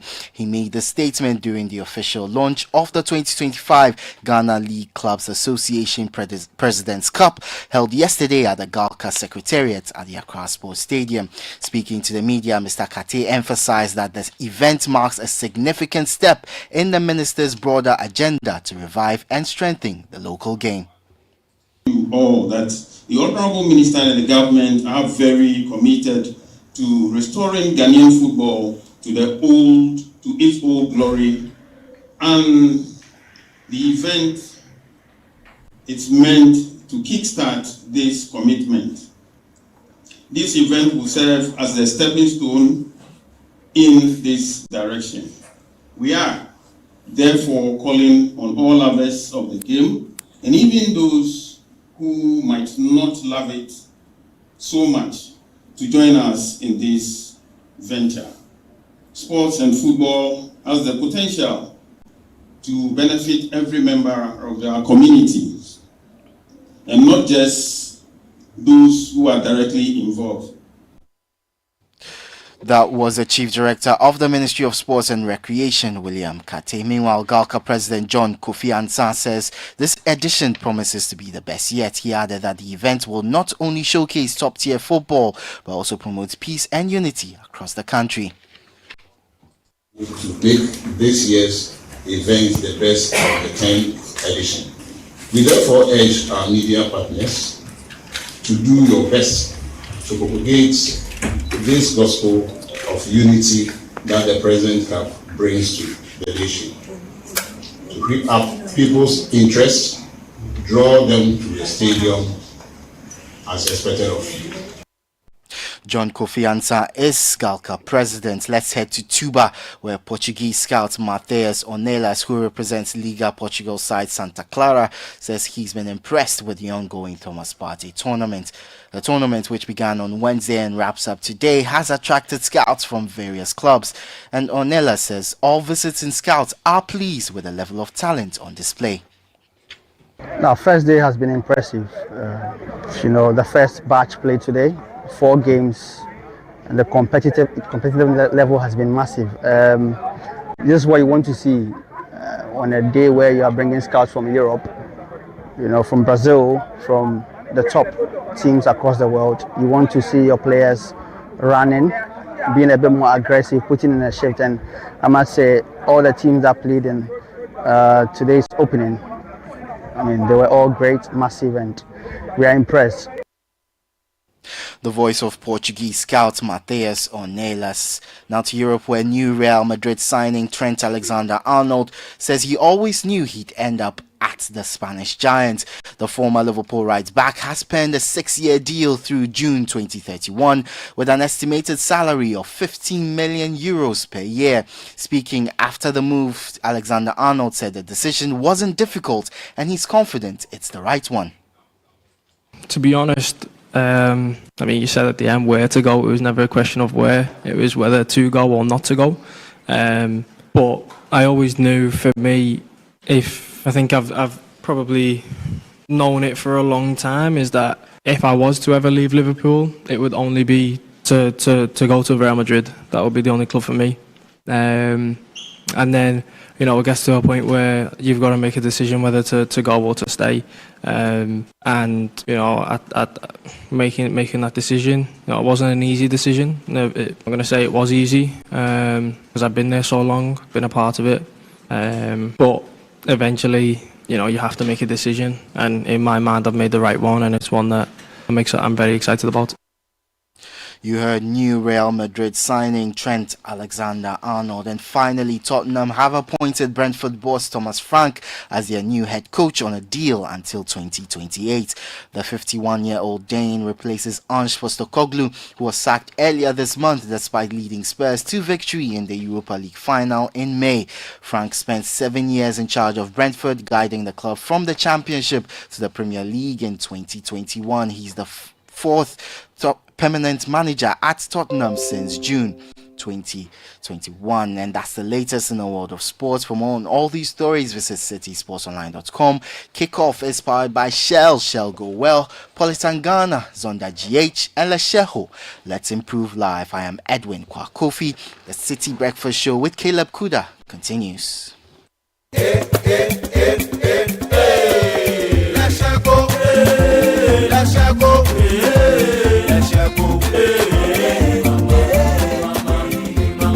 If you need unique services, innovative financial solutions, we deliver on our promise, cause we are number one.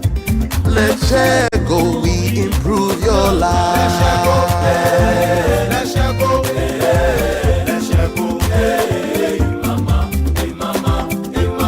Even when you're stuck with nothing, no matter your situation, let's share go, we improve your life. Let's share go, let's share go, let's share go, let's share go, we improve your life.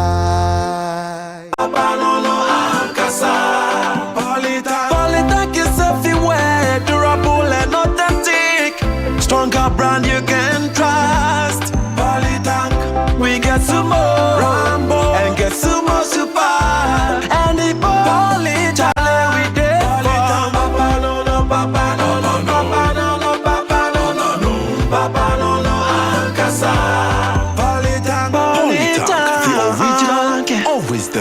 let me tell you about Shell Helix HX8 ECT C3 5W30. That sounds very complicated. Oh, let me break it down. Shell Helix is a fully synthetic motor oil mainly used in petrol engines. HX8 means high performance and extra protection oil for your car. ECT stands for emission compatible technology, meaning it's safe for the environment and keeps your catalytic converter clear so they don't get cut off due to blockage. 5W30 means better fuel efficiency for your car. Oh, so HS8 is the actual name and the rest are the added benefits. Exactly. Shell Helix HX8 ECT C3 5W30 is a fully synthetic motor oil that keeps your engine running smoother for longer. Shell Helix, designed for ultimate engine performance. Join the conversation on the City Breakfast Show on Facebook at facebook.com/City97.3, Twitter at twitter.com/City973, and Instagram at instagram.com/City973 with the hashtag CityCBS.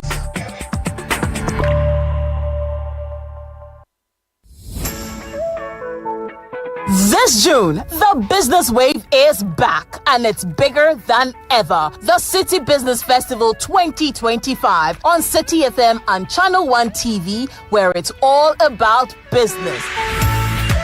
This June, we will be celebrating Ghanaian businesses, re-examining our business modules and practices through our business fora, and sharing knowledge through our on-air business discussions. Make a business date with the on-air series every weekday at 9 a.m. on the City Breakfast Show on 97.3 Citi FM and 10 a.m. on Breakfast Daily on Channel 1 TV. From expert interviews to real-world insights to the tools you need to grow. Don't miss a single moment this June. It's the City Business Festival 2025, celebrating everything business. Only on Citi FM and Channel 1 TV. Your business, your future, your time is now. Stay tuned, stay inspired, and let's grow together. The City Business Festival 2025, celebrating everything business. The City Business Festival 2025 is powered by 97.3 Citi FM and Channel 1 TV, and it's proudly sponsored by Absa Bank, MTN Business, and Zonda-Tech Ghana Limited.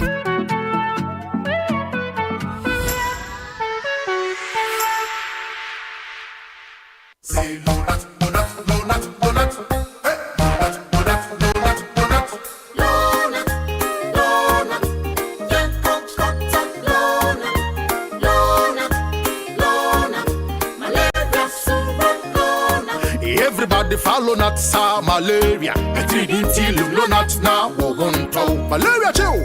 Wohopopo. What win the day? I want you. Num lonat. A dabako. Num lonat. A damienu. Num lonat. A damiensa. Num lonat. No. Lonat scatter malaria. Lonat, it is scatter malaria. A quality product from Blaze GVS Pharma. Yenshishemu hu se malaria wa wumujam ansana wanum Lonat. Na nam yensearch na malaria no daso wo hwa ko hu dokota. This advert is FDA approved. Hey there, all enterprise customers. We are rewarding all of you just for standing by us all this while. Simply keep doing the things you've always done with us, like renewing policies, making purchases, and more. The twist though, you have to do them on our self-service portal via web or the Enterprise Advantage app. Once you log into the portal, access Advantage points and do any of the transactions you're allowed to do there in order to earn points. The more you transact, the more points you earn. The points you earn can be used to redeem loads of airtime, Momo, and other rewards. It's that simple. Just visit the portal, log in, and enjoy. Visit my.enterprisegroup.net.gh or download the Enterprise Advantage app to get started. Enterprise Advantage points, because nothing you do should be pointless. Enterprise, your advantage. The wait It is over. The deals are here. It's Big Red Weekend. For 4 days only, ShopRite brings you massive savings of up to 50% off. Like 500 gram good start white oat porridge, only 19 cedis. 1 kg Lele white sugar, just 29 cedis. 1 liter Cindy sunflower oil, only 50 Ghana cedis. 550 ml pack Frosty Bite ice cream, all variant, just 18 cedis. Don't miss out. This weekend only, get up to 50% off. Valid until 16th June 2025. Only at ShopRite.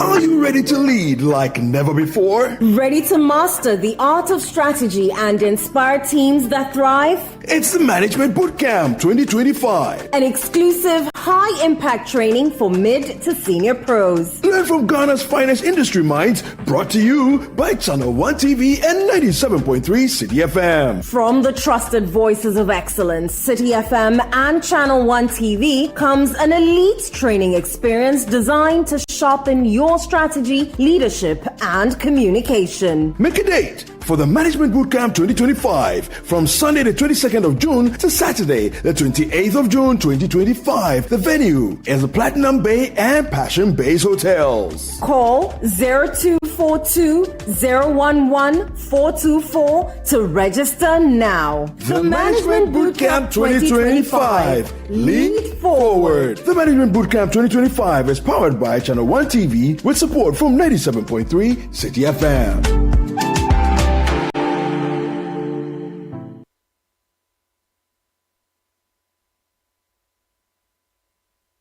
This is the Citi Breakfast Show, the city's biggest conversation. The Citi Breakfast Show. Rise above the noise.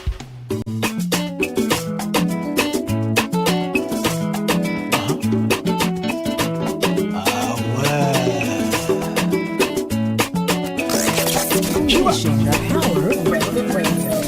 This is Citi 97.3.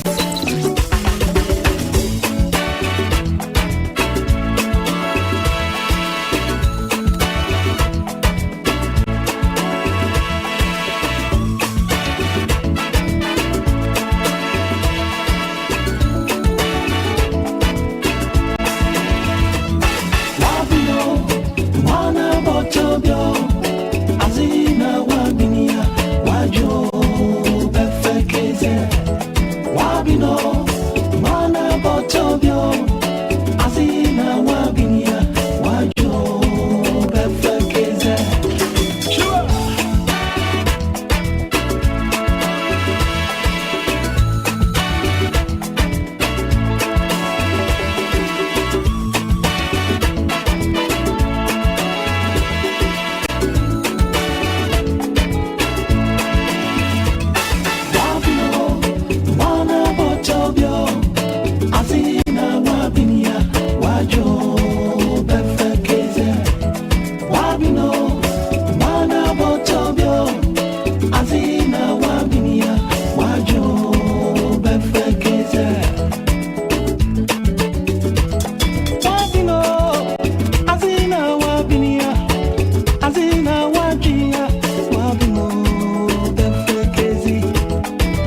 Second fool, no be fool. I said third fool, naive fool. I said first fool, no be fool. Second fool, no be fool. Third fool, naive fool. Book knowledge, no be sense. Home sense, naive talk. I said book knowledge, no be sense. Home sense, naive talk. Masumu ebusia fire. Samia, Papa Fremu Nana Masendi. Okay, so it's 6 after 8. Felix Owusu also Wabin. Richard Sky Wabin. Wabin. No, Orokodo. Yeah.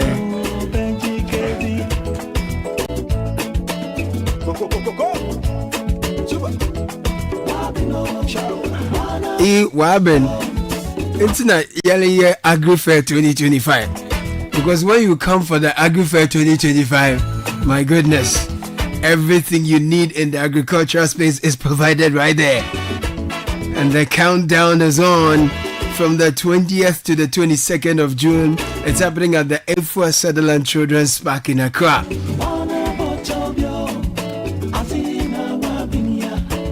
It's fun, it's educative, it's exciting. We bring together the best in agriculture, food, innovation, entertainment, you name it, and we got it. Whether it's crop, it's livestock, it's farm produce, it's farm implements, innovations, the technical knowledge. We have everything for you. The services, everything in the agri value chain is happening. And exhibitors have registered. Those who are yet to, it's time to pay and secure your spot before it's too late. You know how we do. You snooze, you lose. So look sharp. Don't miss out on this opportunity to showcase your products to thousands of attendees. The number is 0205 973 973. So call now, make your payment, and lock your space at the biggest agri event in Ghana. You will enjoy fresh farm produce at unbeatable prices and treat yourselves to sizzling kebab made from beef, mutton, pork, chicken, and more. See you there, Agri Fair 2025, where culture meets innovation. It's powered by Channel 1 TV with support from 97.3 Citi FM. Proudly sponsored by Ghana Exim Bank, Legacy Crop Improvement Center, Development Bank Ghana, Agri Impact Limited, and the Horticulture Business Platform. Our technology partner is Farmer Line. There are some interesting statistics. Our agri sector grew from 2.9% to 6.6% this year. From last year, 2024, we've moved from 2.9 to 6.6%. However, the prices of food still remain the same. So you see why the Agri Fair we are having is very important. We'll delve into it some more. We have guests from CSIR who will be joining us to talk more about our clinics and the Agri Fair we're bringing together. So much more to expect in the agri space today on the show. I'm excited because I love food, and we are going to talk about growing our own food. No, Ezebano, Zizi, no, some else will say Zizi good, you know. No, it's going to happen from the 20th to 21st, and we are talking more agribusiness, everything you need to know. Sames is here. We're going to go into that, and we have some friends joining us, but I have some information for you. So let me serve you a couple of them. First Bank Ghana is embarking on a journey to reconnect with customers. If you haven't used your account with them in a while, we are calling you back. Come, let's serve you the gold standard of banking once again. Reactivate your dormant account. Go to our social media platforms. You'll find our link there. Click it and you're good to go. Alternatively, visit any of our branches nationwide. We are happy to welcome you. 0596 921 921. Call us. First Solutions at firstbankgroup.com. Shoot us an email. First Bank is always putting you first. Volkswagen says you deserve a brand new car. And what's better when you have an old used car budget but you get a brand new Volkswagen at that same price. Same price, oh. So call 025-795-6688. We have a range of models: Vetus, T-Cross, T1, Allspace, Terramont, and Amarok. Pass by, hurry while stocks last. And have you figured out what you're getting for Dad this Father's Day? Kabi is a proud Ghanaian brand making top chocolate from our very own cocoa beans. On Father's Day, we've put together a special package, the Immune Booster, which provides cocoa powder, cocoa nibs, delicious custom-made chocolate with your dad's picture on it. Wow, and a few other sweet surprises. It's thoughtful, healthy, and something you'll definitely enjoy. Kabi produces customized chocolate gifts for corporate events and businesses. Call 0243-827-725. Locate us at Palace Mall, Migmart, Super Save, and other supermarkets. Kabi, take a bite and pass it on. I love it. So welcome to Seamless Banking, with Prudential Bank mobile app. Perform instant transactions, link your mobile money wallet, scan GHQR to pay, manage your cards, transfer money between banks, do so much more. No more banking hours. Experience simple 24-hour convenient banking. Download the PBL mobile app now from Apple App Store, Google Play Store, and Huawei App Gallery. Visit our website or social media. Prudential Bank, truly dependable.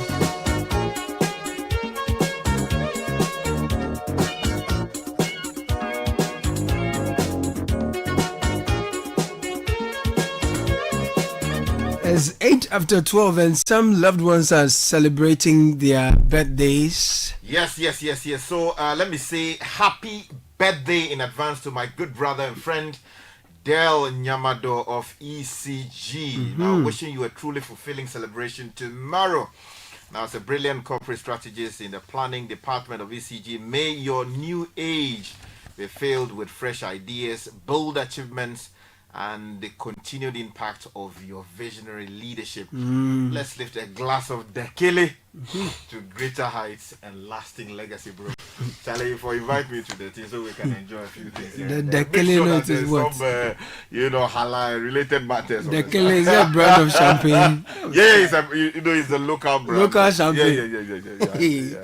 All right, Kelly, wish my pastor friend Reverend Godson Eche, the founder and general overseer of Christ Generation Ministries located at Dansuman, Mr. Food. Today marks his 50th birthday. I pray that the goodness of the Lord abound for him and grant him the unction to function. From Pastor Samuel Bomanu from Mamprobi. Right. Thanks. Please wish my beautiful, amazing, and intelligent twin girls, Irama and Nanama Labi of Christian Homeschool Dansuman, a happy birthday. May the Lord bless them with wisdom and make them a beacon in their generation. This is from Mom, Frema, and siblings. So, Samantha and Sky, there's a story here that caught my attention earlier during the news review that's quite troubling. This is on the High Street Journal. Sky. Okay, yeah, go on. Okay, good. So, it says that the agriculture booms, but food prices surge, and economists insist situation calls for deeper probe. Story goes on to say that despite a 6.6 growth in agriculture, food prices in Ghana remain high, prompting experts like Professor Peter Conte to call for deeper investigations into supply chain inefficiencies beyond crop production gains. Right, so the details are that Ghana's agricultural sector saw a very remarkable growth in the first quarter of 2025, recording a growth of a whopping 6.6%. Ironically, however, this boom does not reflect in the prices of food on the market as food inflation remains elevated.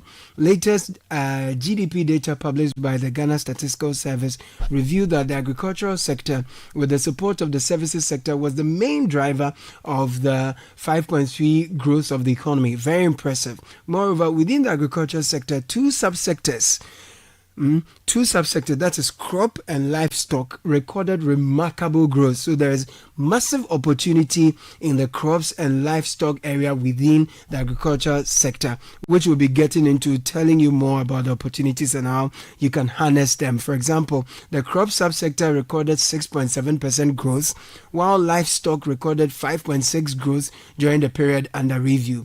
So this growth in agriculture comes on the back of significant expenditure by the government. You're looking at investments in irrigation, seeds, extension services, and all of that. Despite these, a strong showing by Ghana's agriculture, despite these strong showing by the agriculture sector in the first quarter of 2025, food prices remain uncomfortably high, raising urgent questions about the disconnect between production gains and market realities. And we are told that from the latest data from the Ghana Statistical Service on Consumer Price Index, food inflation stood at 22.8%, and this is a 4.4 percentage point higher than the overall inflation, which currently stands at 18.4%. We have everyday food items such as yam, ginger, herring, plantain, among others, that were the main drivers of food inflation. So you have an ironic situation where food production has increased, but food prices are still very, very high. And I think the good news here for me is that we are seeing a lot of growth in the agriculture sector, and that the agriculture sector has grown from 2.9% Samens in 2024. We've moved from 2.9% to 6.6% this year. That's exciting. There is more we can do if you look at how much arable lands, how many arable lands we have, and water bodies that we have. It means that if we did a lot more, we could do more to reduce our food inflation, which is a major driver of our overall inflation.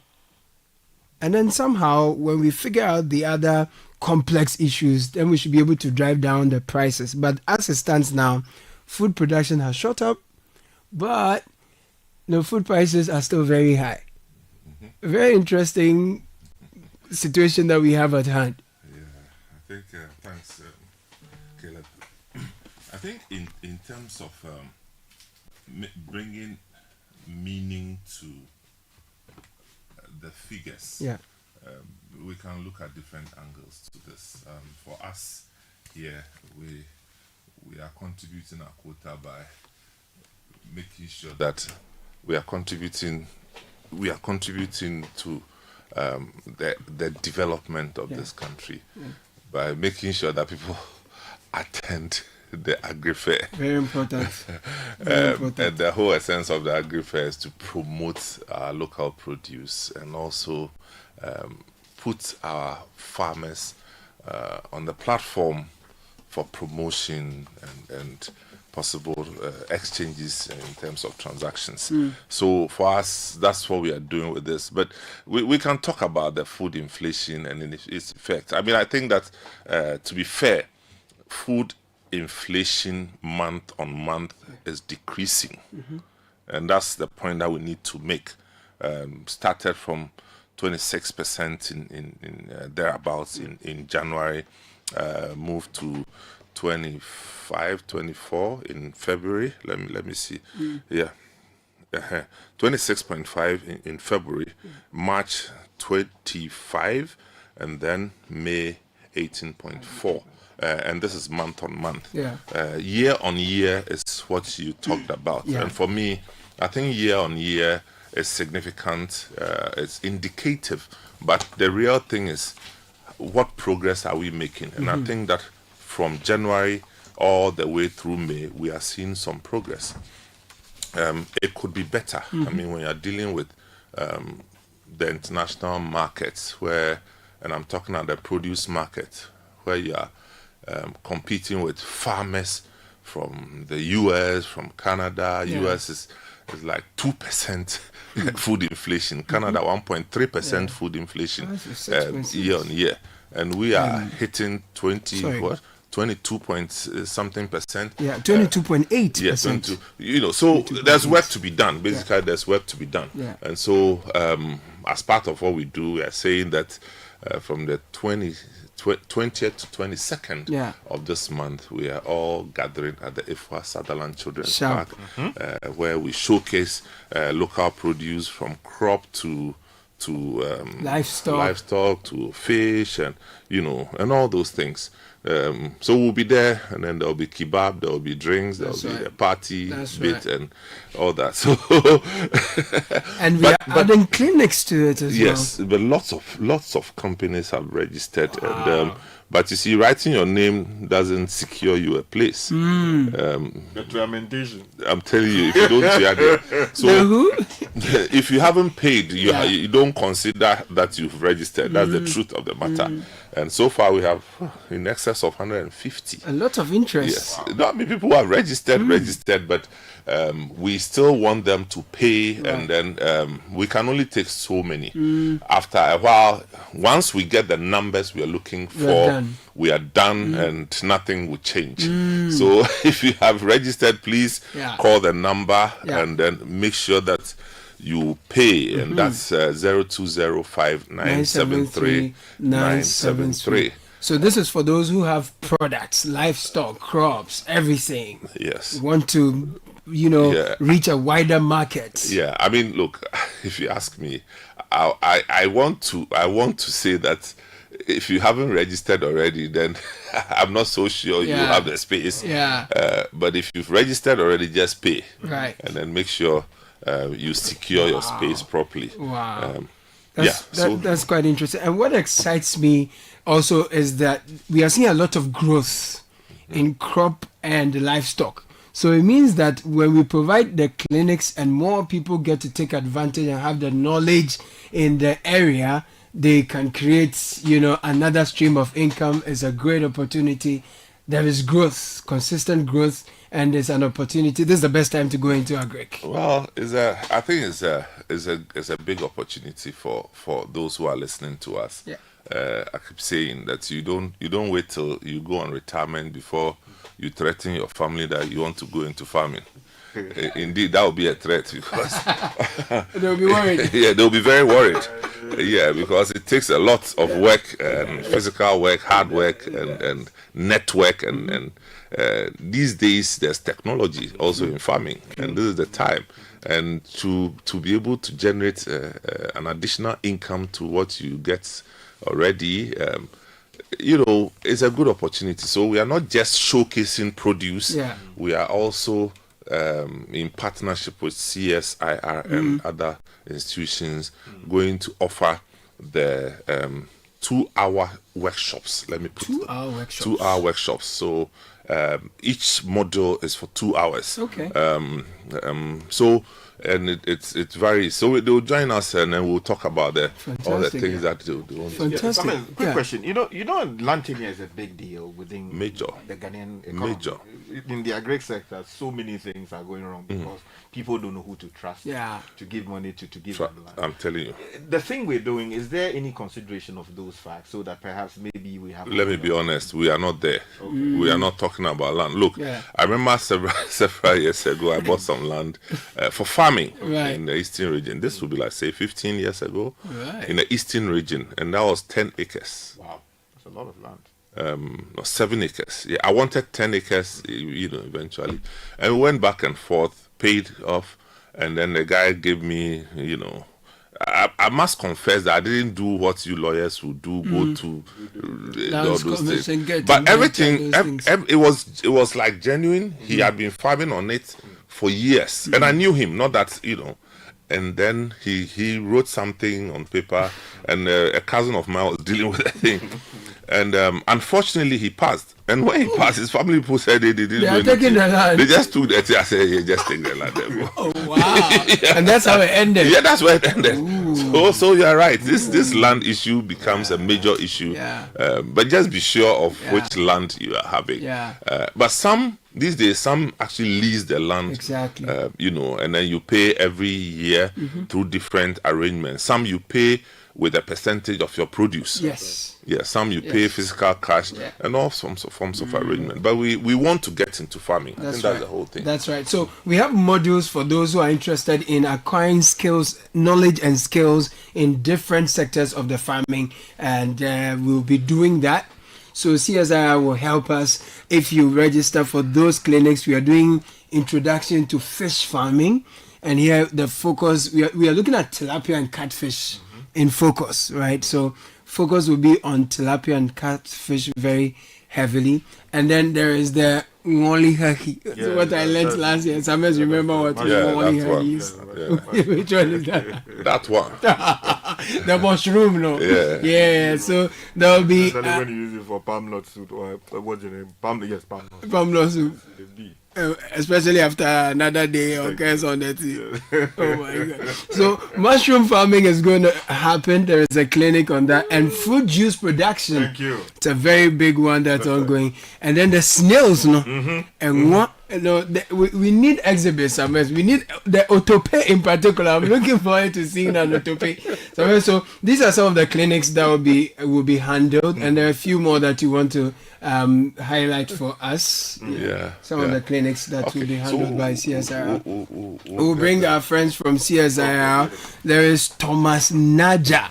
He is with the Food Research Institute. He's the head of commercialization division, CSIR. There is Sylvia Amponsa, Water Research Institute. She's a public relations officer there. And Mrs. Naomi Owusu Apia, she's the director of commercialization with the CSIR. And they will be telling us what you will be leaving the Agri Fair with if you register for the clinics we are talking about. We are engaging our friends from CSIR, and we'll get you more information.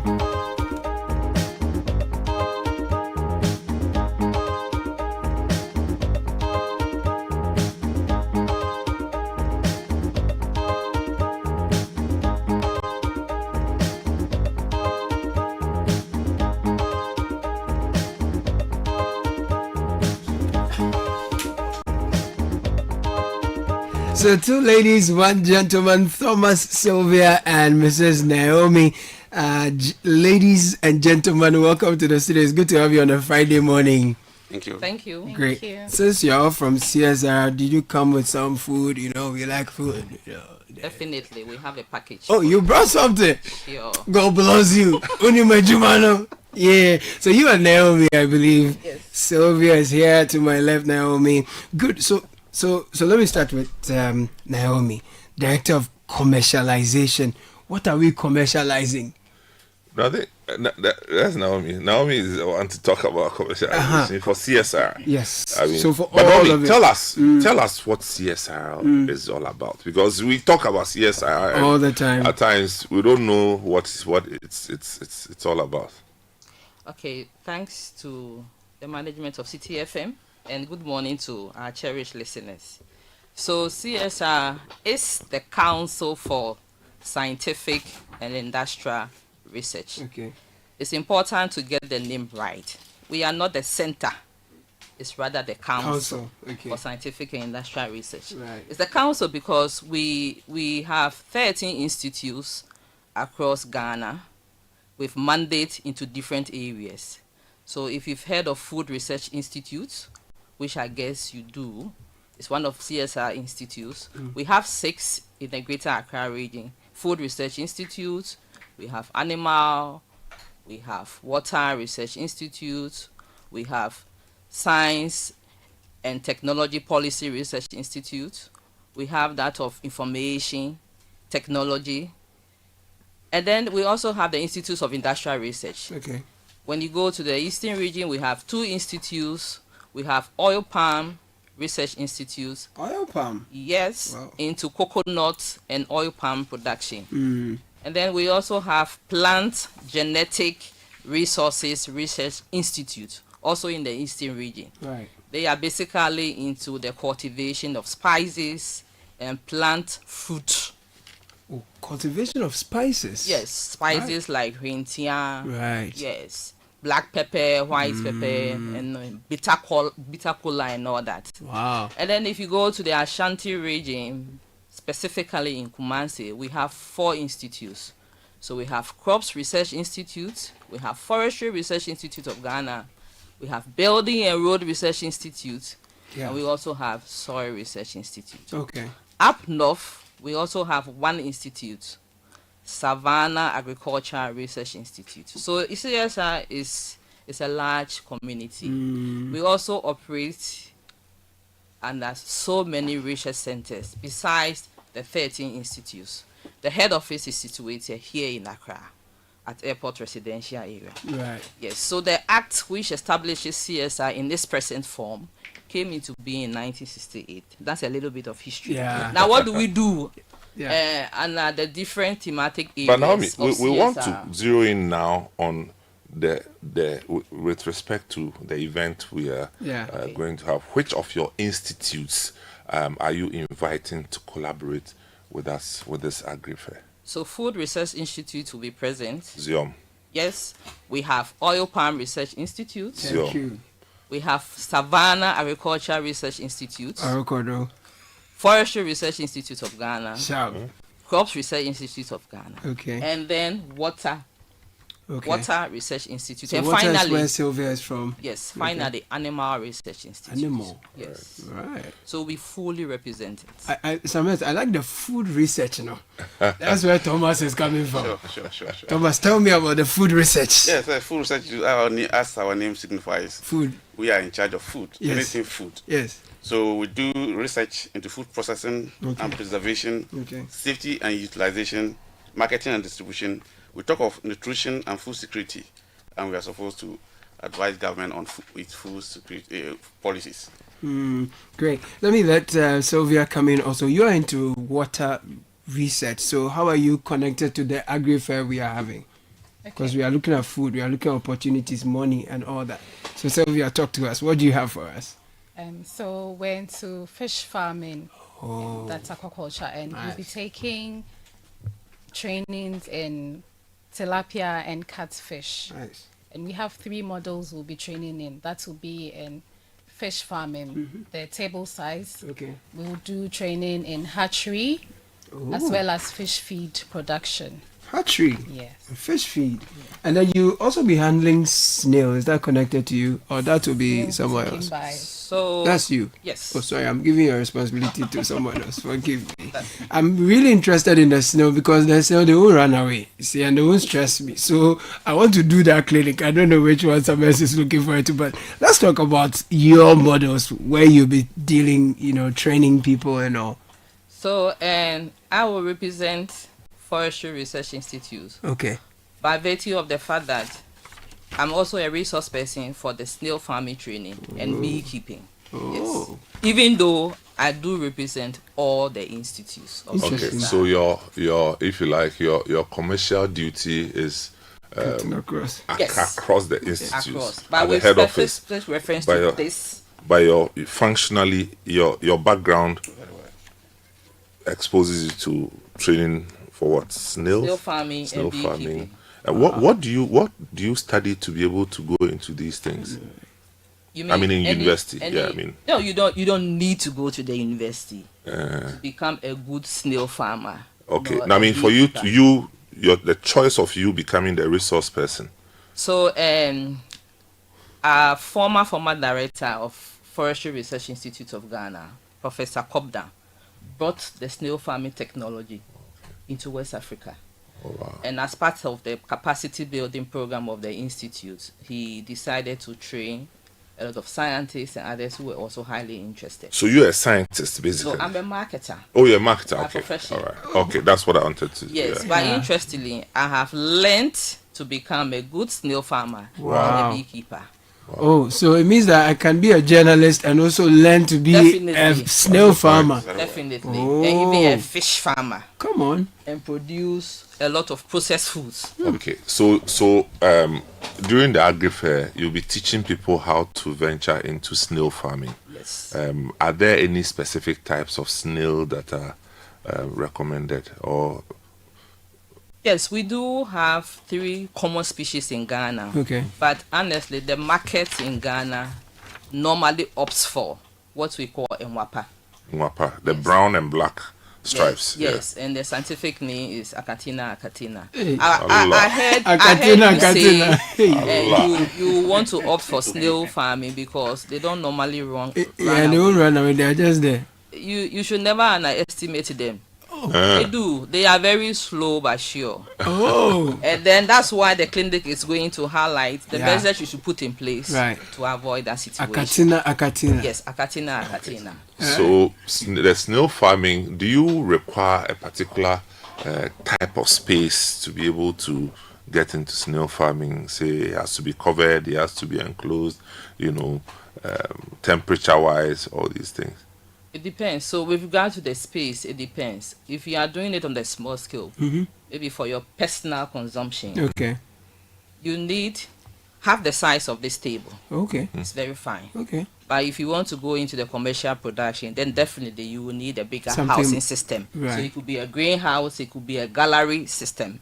And all these different housing systems will be taught at the training. Okay. Lovely. And the source of feed for the snails Sure, also. and the temperature, the soil. Snail, do they eat? They eat a lot. They eat over 300 different kinds of food. Then don't say everything. Sure. When we No, come no, no, there, no. when we come there, then you tell us. We want to move from the snail. No, we are going to the other thing. The bee. It's got to do beekeeping. No. I want to just add one interesting issue concerning snail farming. Yeah. Now the value chain is very huge. Gone were the days where, if you are a lover of snails, you realize that if you extract the snail, there are 2 substances that come out, liquids. Yeah. The slimy thing? One is slimy, and the second is kind of bluish, light. Bluish. Okay.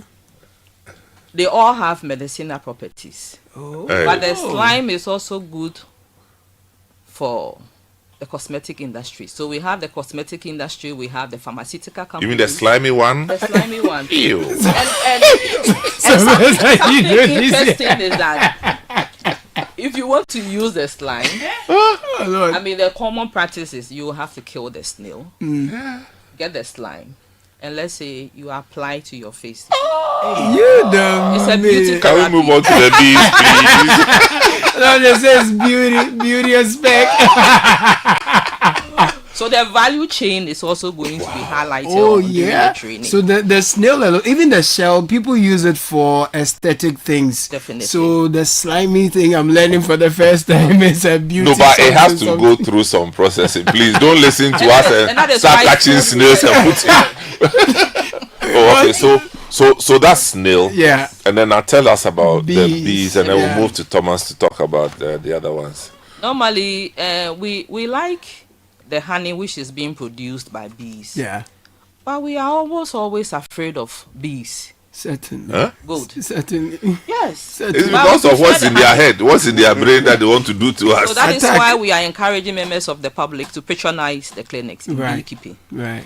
We want to control the fear. I wouldn't say take away the fear, but to control it so that you will get to know what you should do to raise, manage, and multiply your bees so that you all here will continue to have sustainable means of producing honey. So tell me, the bees, can you do it at home? For security purposes, it's not advisable. Not recommended. Okay. No. And not so in maybe you have urban a areas farm, too. Yes. a farm, and then you can use a portion to do beekeeping, Definitely. right? Yes. So the bee, no. The bee, no. Omo ye jovial now. This snake they are very jovial. They don't sting. They do. Ordinarily, bees wouldn't disturb unless anybody, you disturb them. Unless you disturb them. And some of the common disturbances are as a result of maybe use a very strong scented cream or perfume or spray. Oh, tunale. Who used to tunale their own vegetable? Yes. What annoys them the most is that, bees produce honey not for you and I, but for themselves.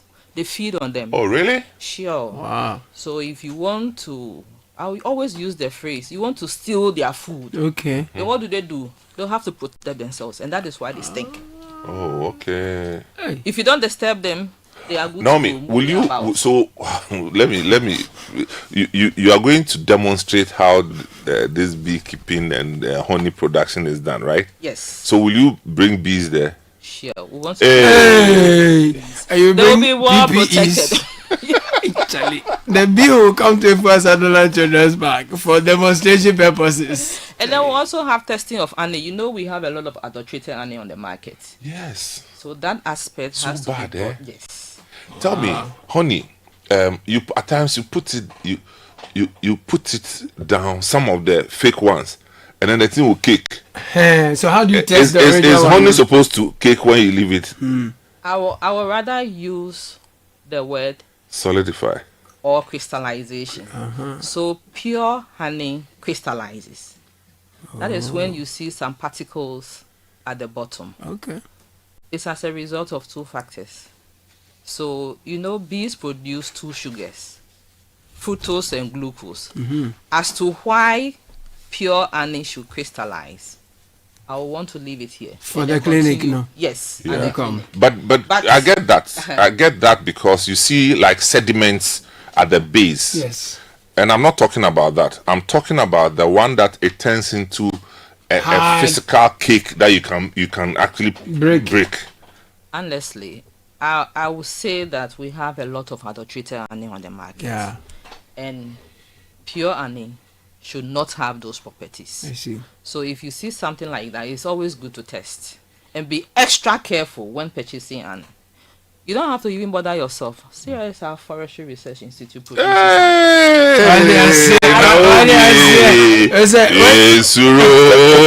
Naomi, when in doubt, call CSIR. When in doubt, call Naomi. Oh, that's lovely. So I'm sure you'll be teaching us also how to also spot original authentic honey on the market so that we can always choose the best when we see it. That's an interesting one. Oh, nice. So we can now go to Thomas. Thomas is representing, is it the Food Research? Yes, Food Research Institute. Tell me, is that crop research too? Yes, please. So there's crop research, there's food research. Yes. And what's the difference again? The crops research, they handle pre-harvest. Okay.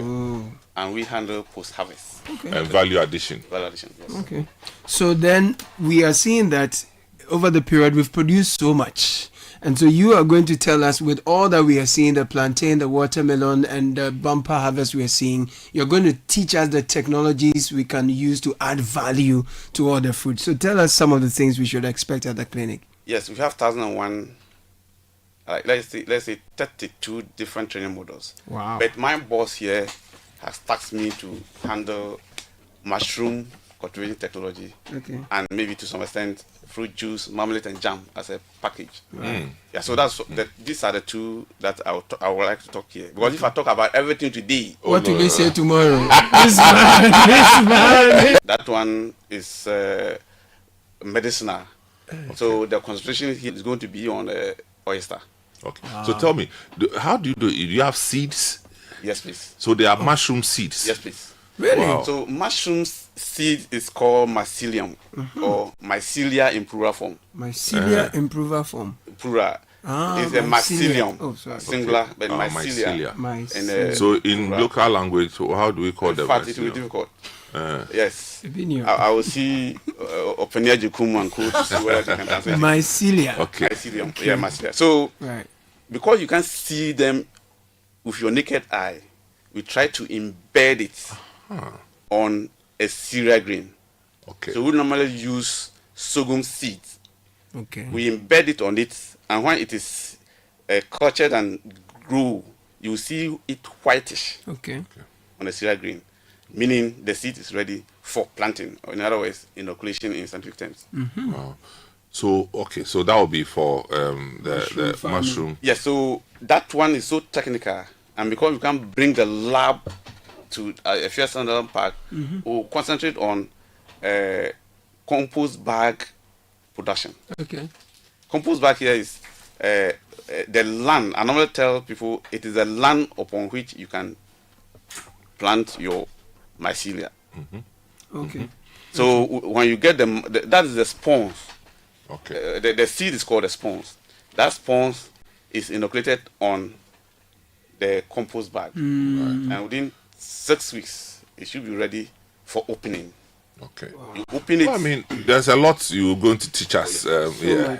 So much. So people, you are listening to us, and you've started thinking through to see what you can do. You've heard Naomi talk about beekeeping, talk about snail farming, and you want to be part of the clinic, so you can register to be part. Call this number 0558 973 973.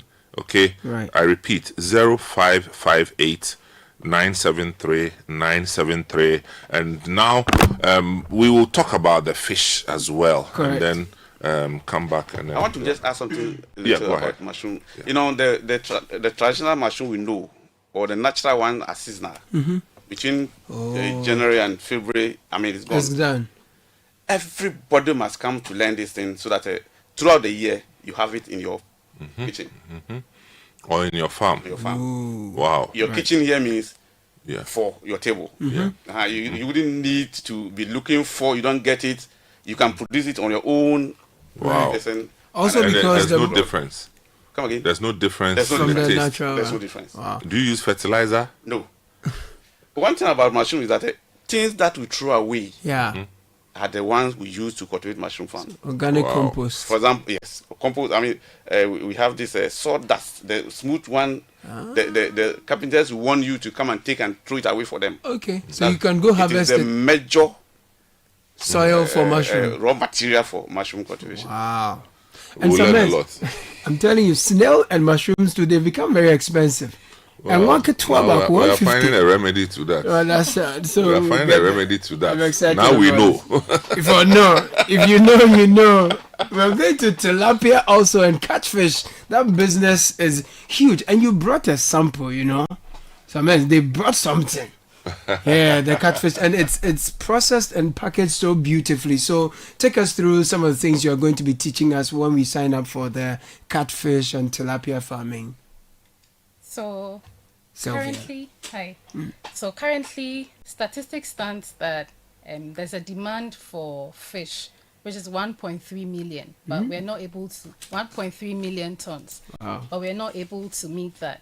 We're able to supply about 657 metric tons, thereby causing a deficit of about 650,000 metric tons. Okay. So in bridging this gap, There's a huge market, basically. Yeah. Right. We encourage individuals to go into fish farming as well as for commercial purposes. Right. And you know, in Ghana, we have a good weather for some of these activities. Right. There are there's fish farming that is done in the ponds, in the cages, and then even now in tarpaulin tanks. So we encourage people to join fish farming, and we'll be doing this during the Agribusiness Fair. So this doesn't matter the space I have, no matter the scale I want, I can definitely do some fish farming you can and do it in all. your backyard. If you've got a piece of land you want to go into that, you contact us, we assess the sites, we go through the process with you, what you need to set up the farm and everything. Right. We train and then. So Sylvia, if all I want to do, for example, is to deal in fingerlings, because I know people who are into the farming business, they might just need fingerlings. You're gonna. Yes, that will be with the hatchery training. We train you on how to start with the fingerlings, the process you go through at a certain stage, you sell it. And I tell you what, the hatchery process is more lucrative. Is it? Yes. Because where they are fingerlings now? Yes. Wow. So we encourage individuals to So from the hatchery all the way, what's the value chain like? Give me an idea, processing, and what else are you going to be teaching us, for example? So from the hatchery stage, you get to the table size. So we train people as well on the table size, which is about 500 grams. That's where we sell. Okay. Like that size, so 500 grams. And we train people in this area. Right. We're also into fish feed formulation. So it's not always you want to go and buy from the producer. Sometimes we train you on the products to get the feed to feed your fish on your farm. Okay, that's a good one. Sometimes there's also rabbits and I want to find chicken. out from Naomi, what other areas are you going to offer training in? Yes, so I was just about to come to that. So the training areas are, one, we'll be having training in coconut and oil palm production by the Institute of Oil Palm Research. And then food research, Thomas has already said it, mushroom and food use training. CSIR up north, they will also be available for rapid multiplication of yam seeds using vine cutting. So what really is that technology? So basically those who want to go into yam production farming, yes, and then the multiplication of those yam tubers that farmers will use for planting will also be touched on. Yes, then the Plant Genetic Resources Research Institute at Bunsu will also have training on spices and fruit tree crops production. Right. Spices and fruit tree crops production. Wow. And then animal research will have one on piggery. Right. And the second on rabbit rearing. Very important. So animal research will be taking the piggery and rabbits. Yes. Adanko. That's this is a whole semester's job. I'm telling you. And we are pushing all in 3 days. I'm telling you. And some people, I'm sure, would want to do everything some. But you have to do your electives. Well, just call and then see how it goes. Yeah.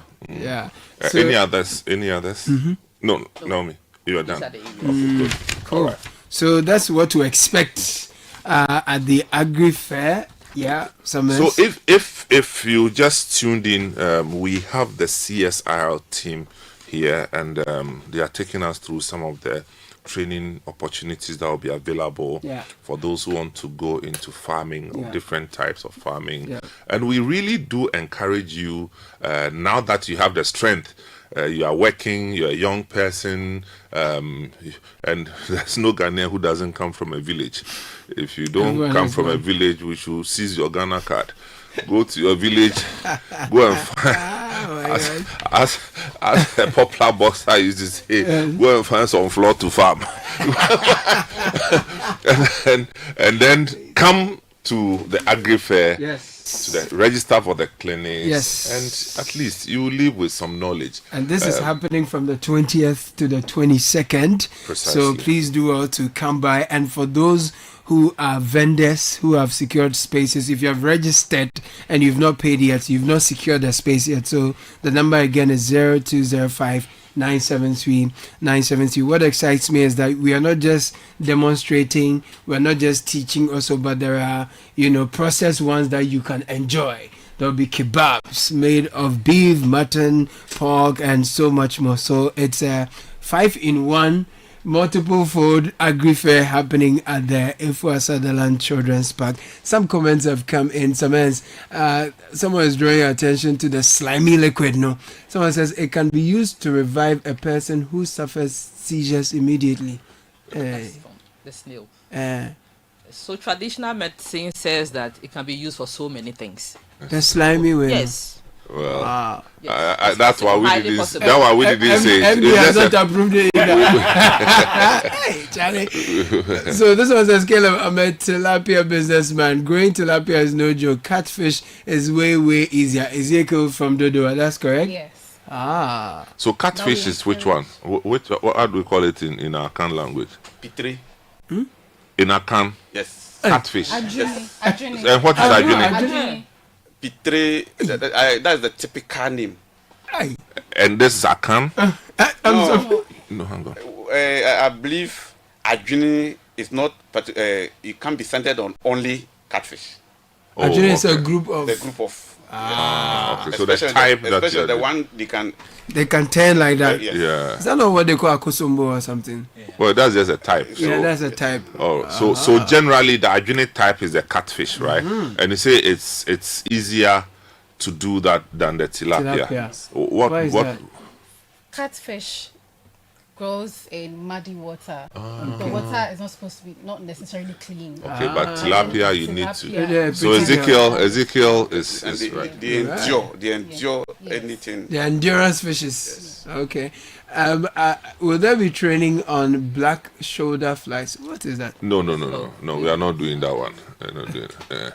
Black shoulder flies. No, soldier flies. Soldier. Yeah. Right. Okay. I didn't know what that is. Animal research does training in that area, so it's good to be present, even if you are interested in that, because there will be scientists and staff from animal research. So they will whet their appetite and tell them the next training date. People are bringing in new courses. Well, we will do poultry. Poultry will come from another side. I think Agri Impact will be doing poultry. Fantastic. But for those of you who are listening, you want to take part in the sessions, it's 0558 973 973. Just call this number and then Magdalene and the team will help you. We'll take care of you. But if you have registered for the Agri Fair as a vendor, you're a farmer, you own a farming company, you want to take part, please call the number and go and pay. Great. Because sometime next week we'll cut it off and then we'll be free from all the problems. There'll be beekeeping. There will be, clinics on beekeeping. We'll give you introductions to coconut and oil palm, rapid multiplication of yam. That's going to happen. And there's one on from soil to sale, maximizing farm productivity and profits. And then also from seed to profit, quality production and smart marketing. Naomi, what are we to expect with these other topics that we are going to take care of with respect to the farm productivity and profits? So we are looking at best practices of our farming systems. CSIR also is highly interested in that research in food security, so as to reduce poverty and for sustainable job creation. And that is why we want to seize the opportunity, use this platform to engage with the farmers, to introduce them to best practices in the farming systems that have been brought on board by research institutes like CSIR. Remember, CSIR is the national formal science and technology institution. Solid. So any technology you get from CSIR, can rest assured that it's the best. Top notch. We also offer technical backstopping. Okay. So it's not only the issue of the clinics or the training sessions. We are also going to follow up with the technical backstopping to ensure that beneficiaries of these training sessions are really into productivity on the commercial scale. Okay. So we are inviting members of the public to be present, seize the opportunity to engage CSIR and benefit from the technologies we have to offer. Absolutely. Remember, we are also going to bring on board our commercial products. Super. It's not only the clinics. Super. So we have the precursor, the honey, the catfish, the tilapia, the fufu flour, the pancake. It's coming. And everything. And these are products that you have created yourselves. Wow. I think that's the whole. That's we like to look at it from the entire chain. Completely. So that people can see where it started from farm to table. Sharp. So basically, those products are the outcomes of all the research in CSIR. That's exciting. Thank you, Thomas Naji, CSIR Food Research Institute. He's the head of commercialization division there. And Sylvia Mponsa is with Water Research Institute. And then Mrs. Naomi also appears. She's the director of commercialization. I like the way you pronounce my name. Naomi. More twisty. We'll take a very quick break. Oh, back there's more. This is the City Breakfast Show, the city's biggest conversation. Unleashing the power of relevant radio. This is City 97.3.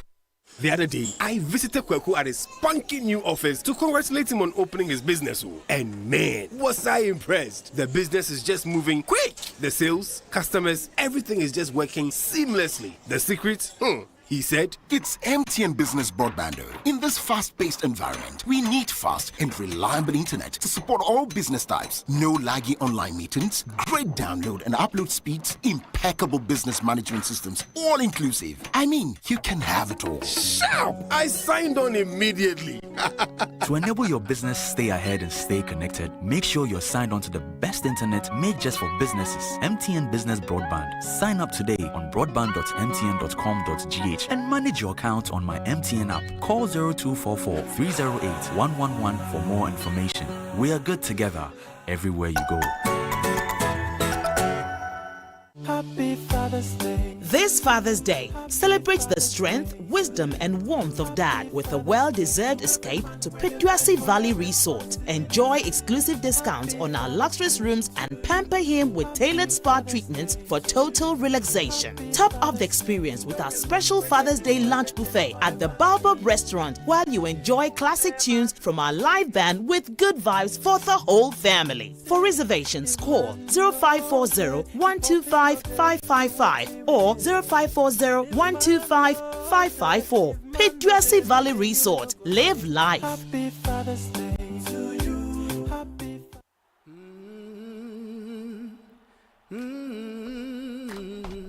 for more. Get ready for more. More goals, more drama, more nail-biting edge of your seat. Oh my word, did you see that? 32 teams, 63 matches, one unmissable tournament. The all-new FIFA Club World Cup on SuperSport. Rise and shine, it's another day to stay on point. Toast to spread, it's still on point. Watch it spread, it's all day long.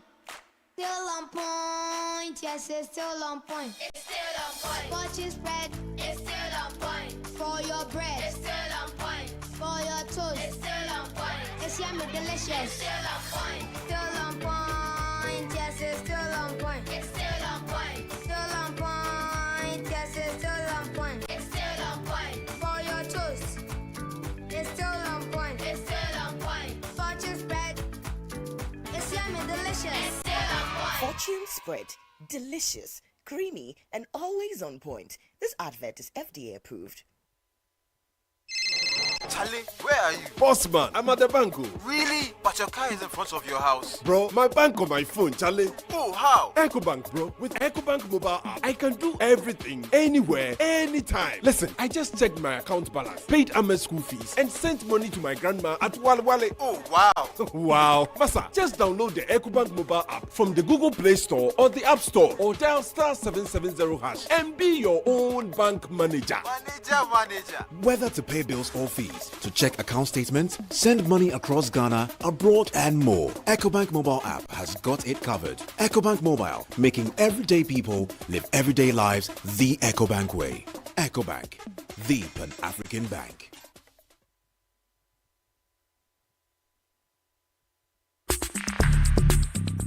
Join the conversation on the City Breakfast Show on Facebook at facebook.com/City97.3, Twitter at twitter.com/City973, and Instagram at instagram.com/City973 with the hashtag CityCBS. This is the City Breakfast Show, the city's biggest conversation.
6 after 9.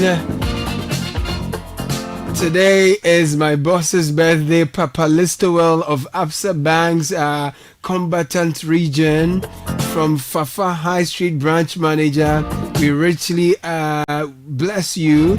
We appreciate you so much. Fafa from the High Street branch to Papa Listowell of Absa Bank's combatants region.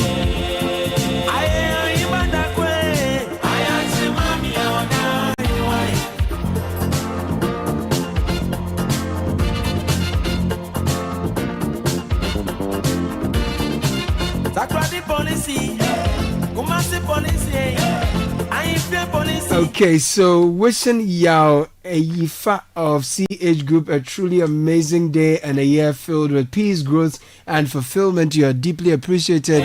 Enjoy your special day. This is from Zoe and the entire family to Yao Ayifa of the CH Group. Wishing you a truly amazing day and a year filled with peace, growth, and fulfillment. You are deeply appreciated. Enjoy your special day. Zoe and the entire family. And this one says, "You are absolutely the woman of my dreams. You amaze me, compliment me, and make me want to be better each day. Moments and days with you have and would always be the best part of my life. Happy birthday to you, my love. I wish you all the best in life, and may the good Lord bless you." It is going out to you, Mrs.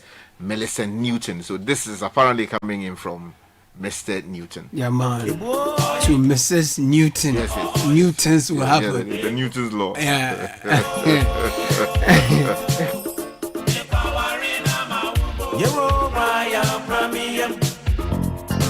Now this is from Wiggle Vision Limited to you. They are Ghana's leading tech company and they are bringing you Frog, the ultimate platform for USSD, OTP, voice and bulk SMS messaging. Frog offers unbeatable rates to all mobile networks in Ghana, helping your business reach more people faster, whether it's bulk SMS, voice SMS, IVR, or USSD. Secure APIs and tools ensure easy integration for businesses of all sizes. If you're ready to elevate your customer engagement, engage at 0554 170 599. Wiggle.com.gh is the website to visit. Frog.wiggle.com.gh is another. Wiggle Vision, empowering businesses one message at a time.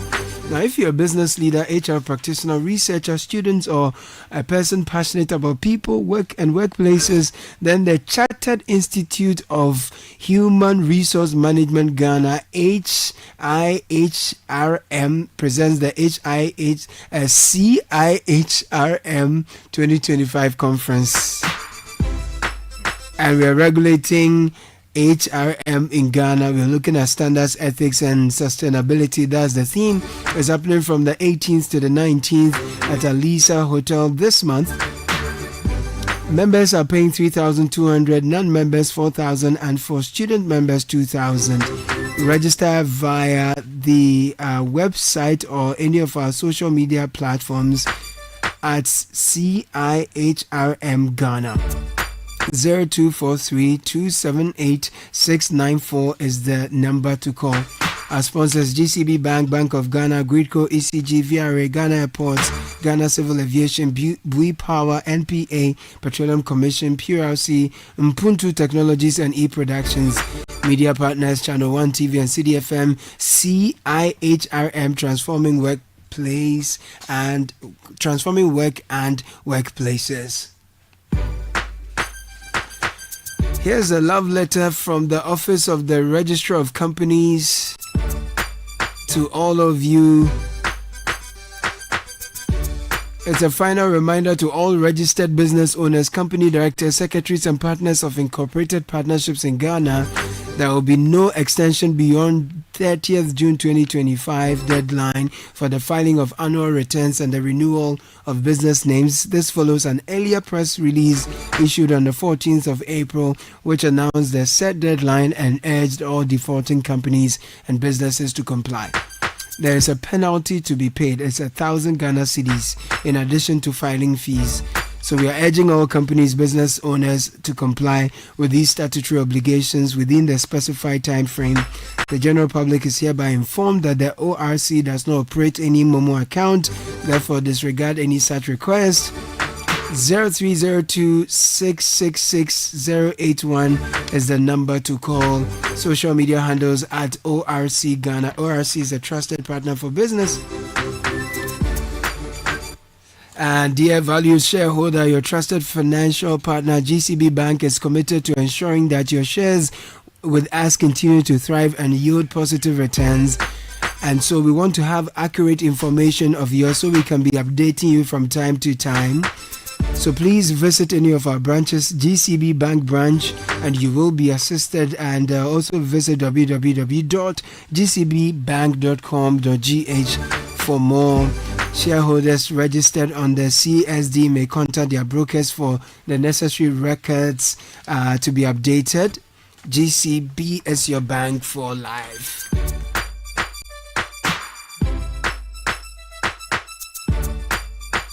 So get ready for a game changer if you're an SME. MTN is introducing Yellow Biz. It's a new multi-service bundle with everything you need.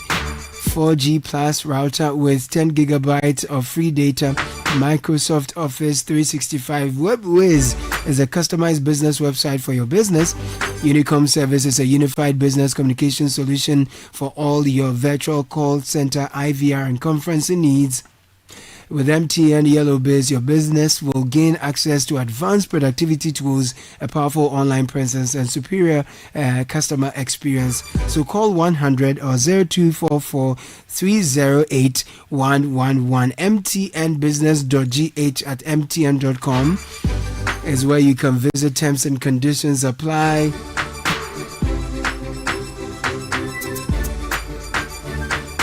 It's 13 after 9, and yesterday we heard news of some radio stations that were shut down for various infractions.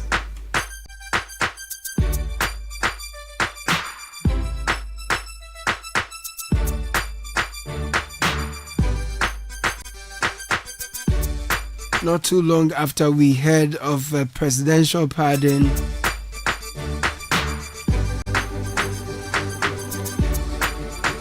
It was quite interesting, Sky, to discover the number of radio stations that were that had been shut down yesterday as a result of various infractions. But what were some of the offences they were accused of, for which the NCA earlier announced their shutdown?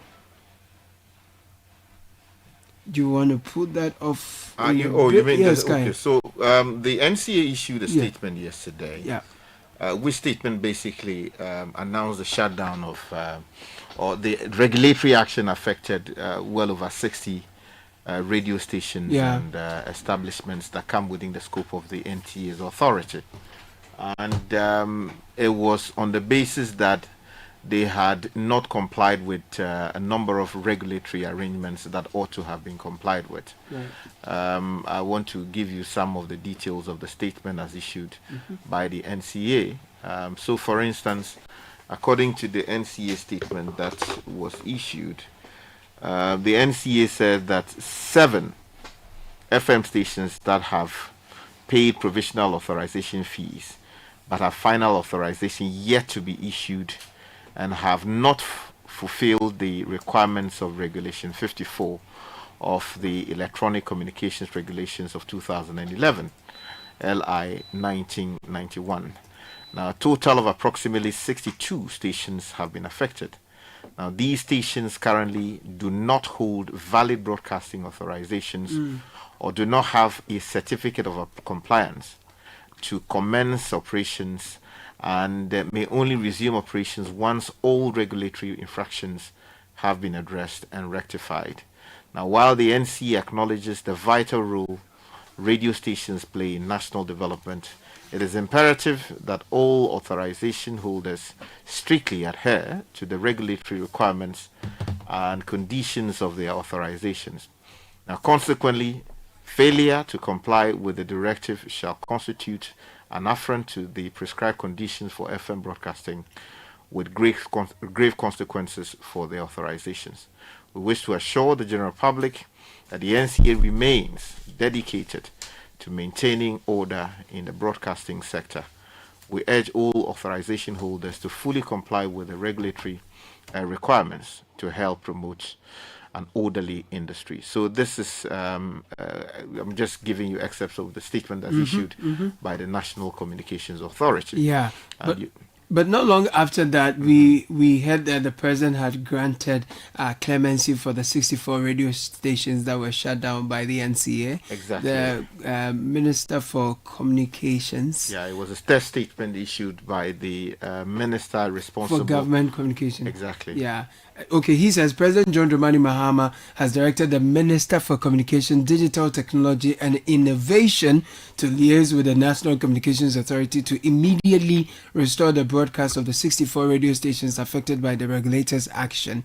The President believes that regulatory compliance must take into account the need to uphold and enhance media freedom, and that requiring radio stations to shut down while awaiting the regularization of the authorization could limit the space for expressing such freedoms. The President has asked the Minister to work with the NCA on a reasonable time frame within which the affected stations should regularize their authorization, to which then the Minister for the sector, Samuel George, announced a 30-day grace period for the errant media houses to go and rectify their books, do the right thing, or risk another shutdown. This has been applauded widely by many. That this is good. Like, you give them some grace period despite they committing some falling short of the regulatory standards and all.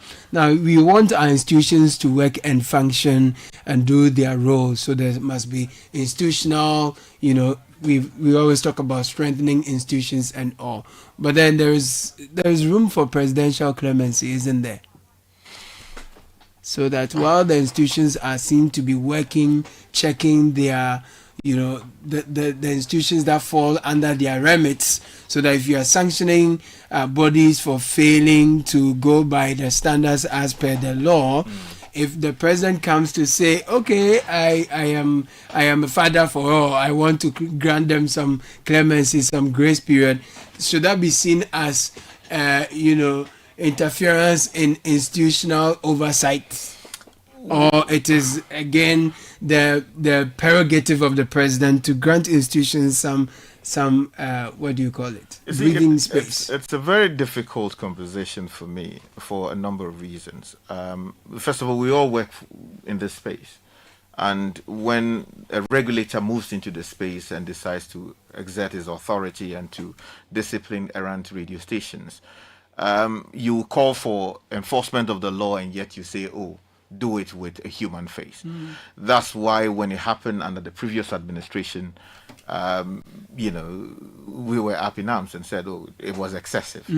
But then again, the question would have been whether they acted within the remit of the law. Of course, when they went to the tribunal upheld some of the punishments, and then others were vacated. That is to say that the NCA, under those conditions, acted partly within the law and partly outside the law. Those who were affected subsequently regularized their things. Some could not do it. Now, the government at that time was attacked for being, heavy-handed in dealing with the matter, and I believe people are entitled to express those views. But the question is whether the NCA is vested with the authority under a number of provisions to do what it does, and whether what it does is in conformity with the requirements of the law. If you look at it strictly speaking, the NCA is under legal obligation to exact some of these punishments. Where they are excessive, the tribunal will come in and moderate that.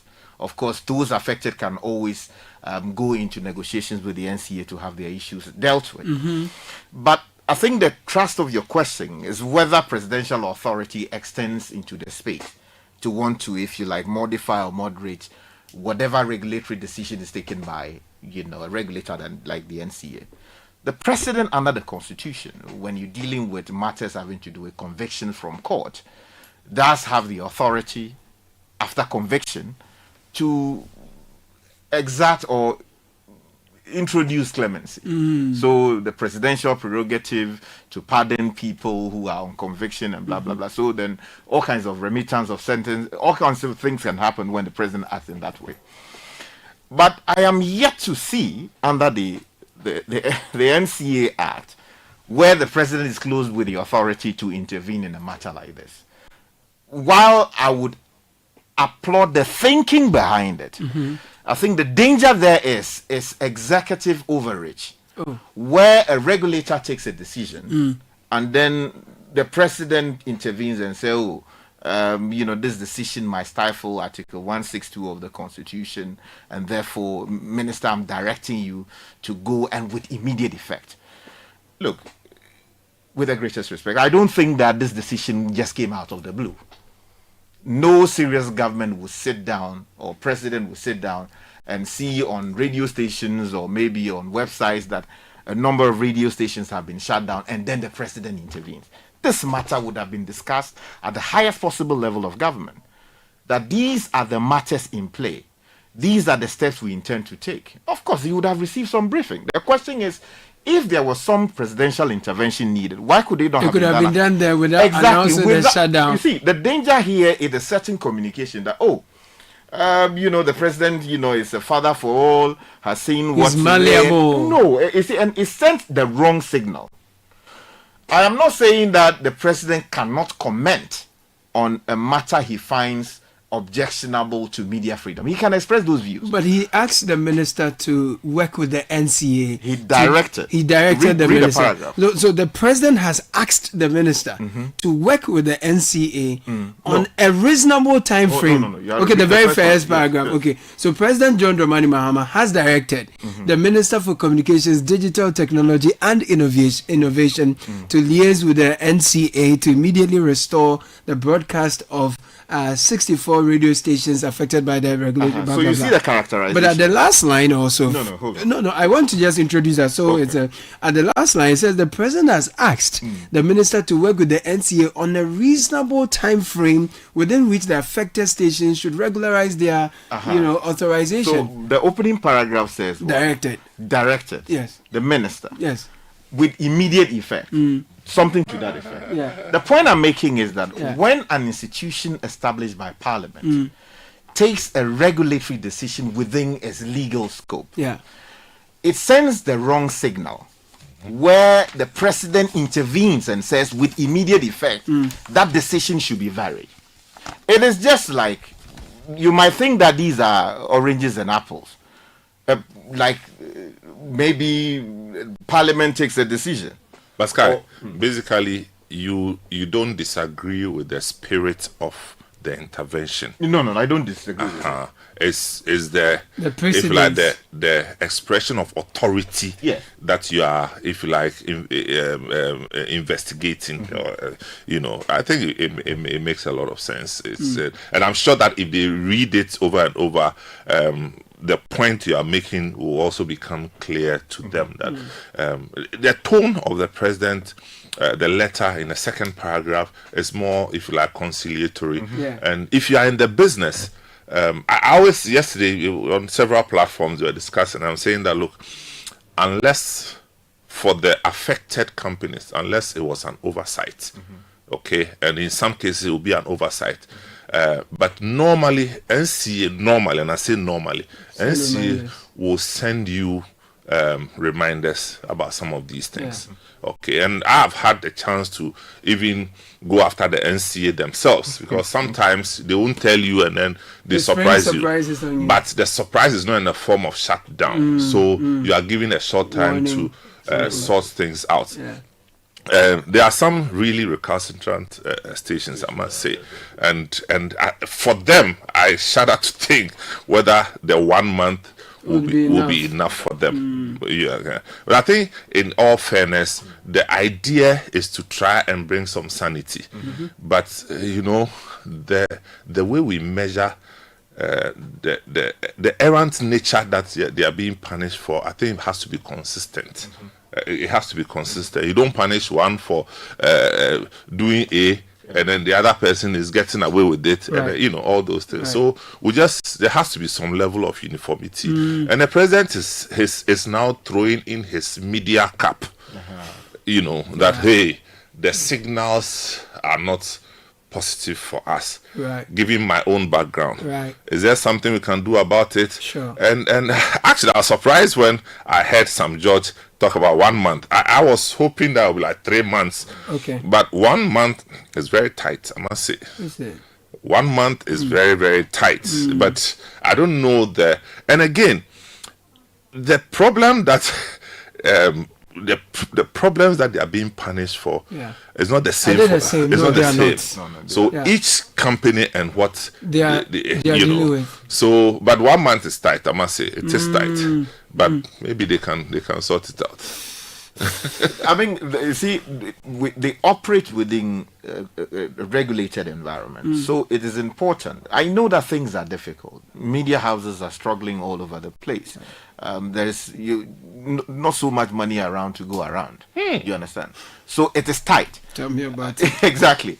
And then also the regime that allows for all manner of licenses to be issued just like that, without any proper audit of the background of the people who are. Some people is just seasonal politicians. Maybe they're in office today, so there's some money to deal with, operational costs and all of that. Once they get out of office, challenges come in. These are some of the realities, and it calls for a re-auditing of the space, so as to ensure that we put in place measures that will correct some of these things, because we should treat the space as a business environment, first of all, before anything else. But it is a question of whether you know this person, whether you know that person, and then the thing is being shared like candies. I think the time has come to actually look at the space properly and see what we can do to improve it. Of course, the minister said yesterday that they intend to even waive some of the penalties, like the fees that they are supposed to pay. That is a good signal. But the concern that I have is that if there are things to do, let it not be one that creates the impression that these media houses that have been granted presidential pardon will now be beholding to the president, because again that in itself undermines Article 162 of the Constitution. Interesting. So the question will be, okay, so Wuntumi FM, would they now be have as to frontal okay. as they Used have to been? be. Exactly. Or as I see radio, would they now? So there's some political gain to be made there. Exactly. That's why the framers of the Constitution under Article 162 guaranteed media freedom and said certain things which in spirit and in the letter of the Constitution would be a bit, there will be some violence there because that's of interesting. the So the freedom of speech, you are not paying, you are not sorting the regulator, you are not doing your regulatory, you are not living up to your regulatory obligations, trouble. Then if they give you clemency there can be issues there, ethical issues and all sorts of independence questions and all of that. Yes. That's a very complex mix. Yeah, because the Constitution under 162 makes it clear that media houses are not to be interfered with in the performance of their duties and all of that. Of course, what happened yesterday has nothing to do with content. It has to do with regulation of the spectrum, which is not an infinite, is that the word to use? Resource, right? So once the resource is limited and it's a technical matter, competent people are given the authority to deal with it.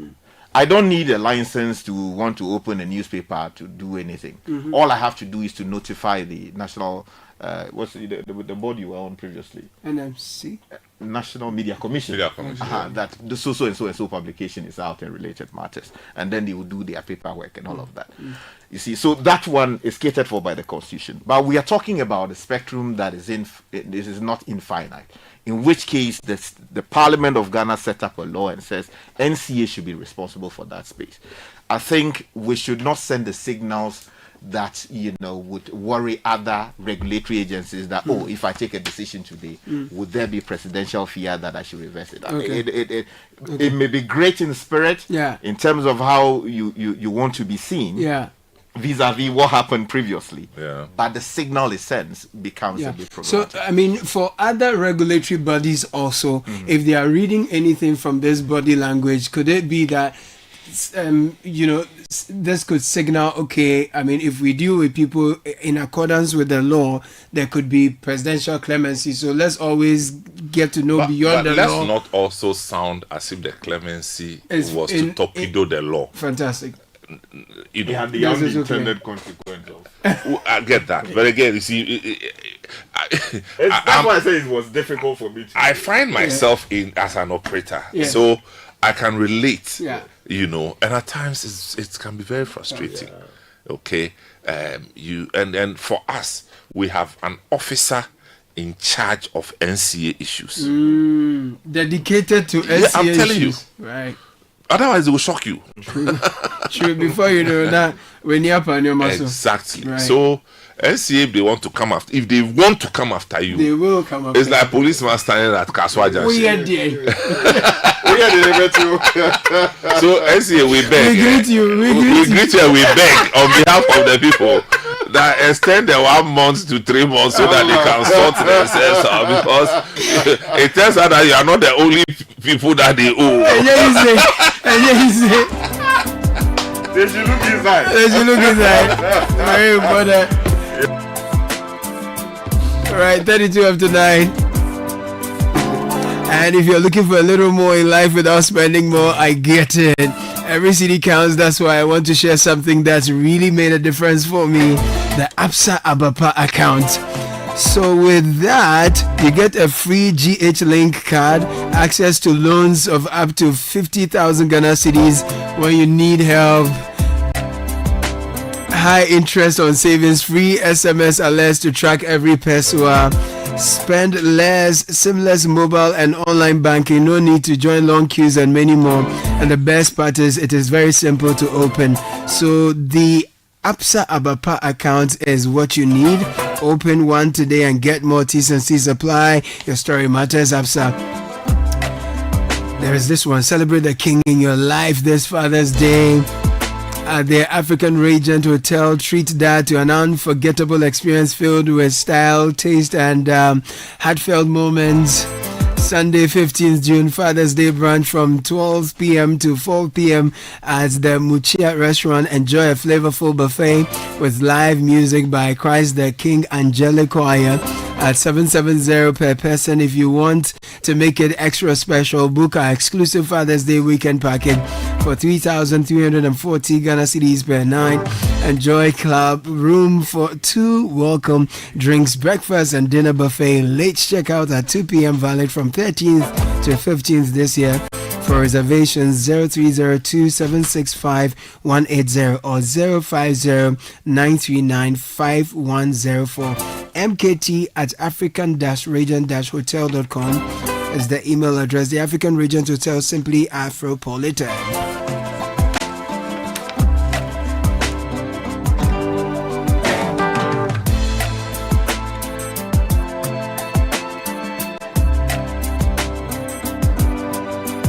Some good news coming in, Sky. Yes. So we are picking up signals that the nurses who have been striking together with midwives and related, professionals, have finally decided to call off their strike. Oh, really? Followed yesterday's very crucial meeting with other stakeholders in the space, Parliament, the ministry responsible for health, and officials of the Ministry of Finance and related institutions, including the Fair Wages and Salaries Commission or the Labour Commission, as we're told. So we'll be giving you more further details. So that we need to know whether if you go to the hospital today, we'll see a nurse. Exactly. If you're a nurse and you've traveled from your station, when should you start getting back? All those details will be coming as subsequent bulletins. But I mean, this is some good news. Yeah, kudos to everyone who worked together to make this possible. Fantastic. Because really people were struggling. Fantastic. And yesterday they were able to put together some roadmap, I'm happy. Which hopefully would resolve the concerns on both sides of the table. I'm happy about this. So the news is that the Ghana registered nurses and midwives have called off their strike. If you know a nurse, call them, tell them to dress up and go to work. Araba, that's your cue. Go to work. And if you're an entrepreneur looking for meaningful business ownership opportunities, or you have a dream to provide water in a more sustainable way, worry no more. Partner with Jibu through our franchise network With 50,000 Ghana cedis, you can receive the equipment, training, and support needed to launch your own business, purifying and selling affordable, refillable drinking water. Let the dream become a reality. We have an exciting offer for new customers and businesses. We provide free bottles and dispenser machines for corporate businesses. If you want to start smaller, you can also become a Jibu distributor or reseller in your area. The number is 0302 528 669 or 0209 845 817. www.jibuco.com/gh is the website. Jibu, a better life. We take a very quick break. When we are back, if you're thinking of somewhere to celebrate Dad very specially, I have something special for you. Stay with me. This is the Citi Breakfast Show, the city's biggest conversation. Ladies and gentlemen, welcome to the game of choices. Listen with rapt attention. Round 1, question 1. Elevator or stairs? Stairs.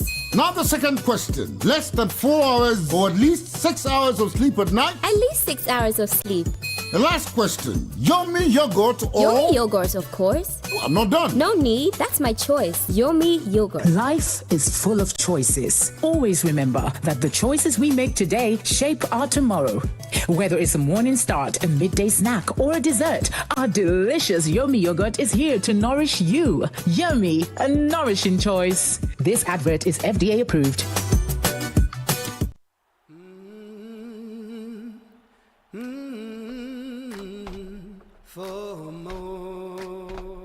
Get ready for more.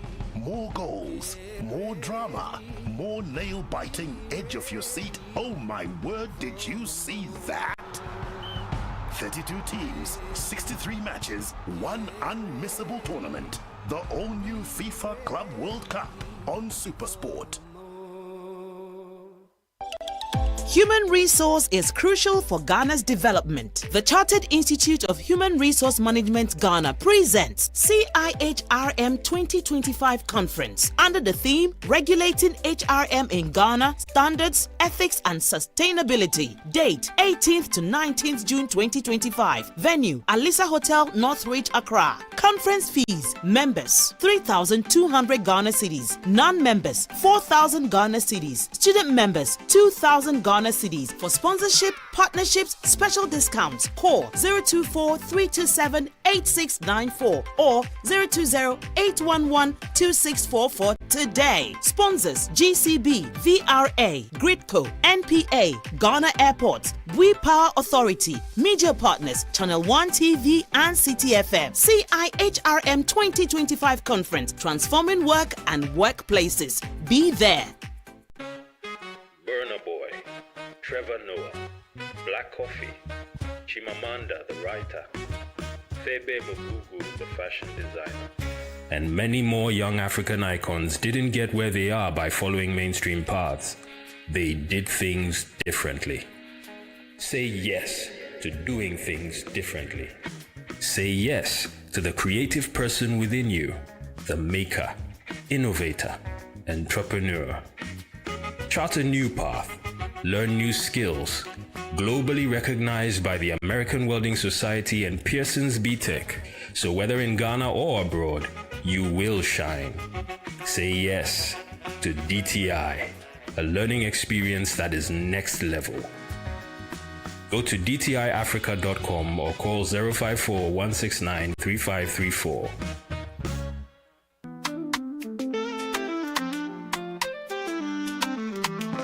On the go, night or day. PBL up is the easiest way.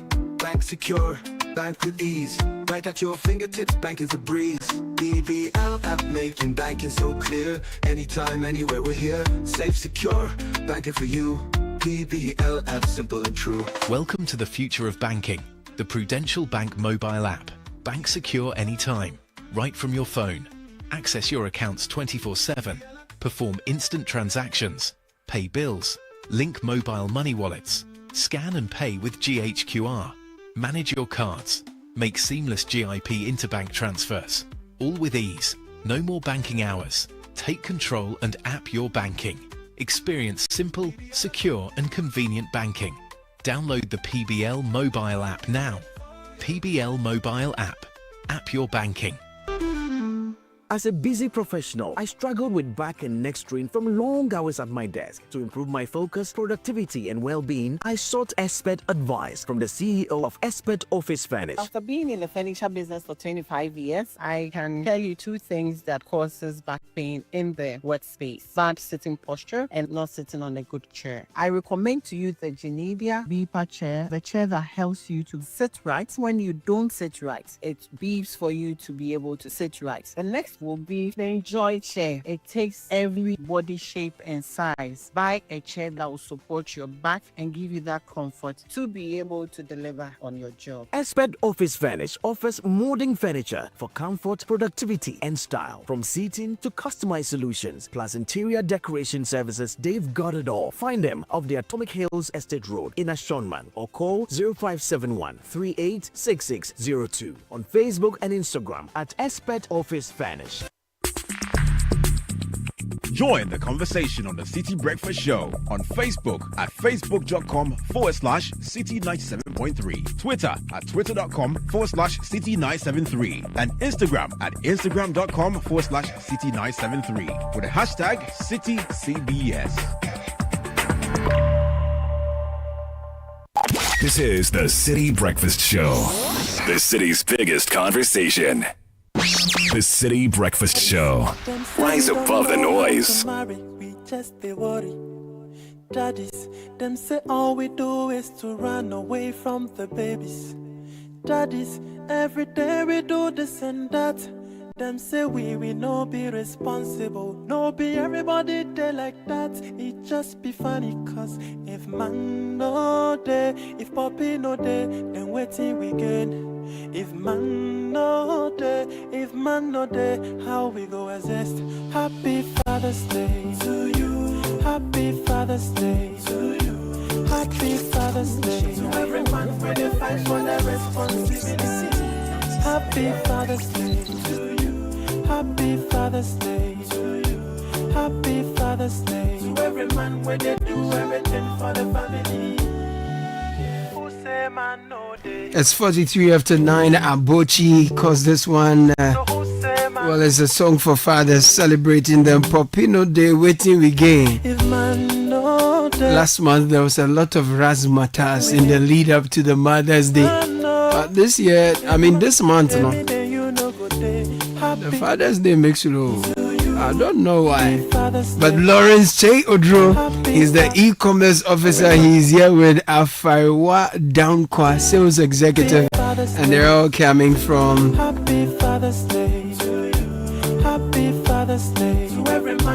Pediase. Yeah, man.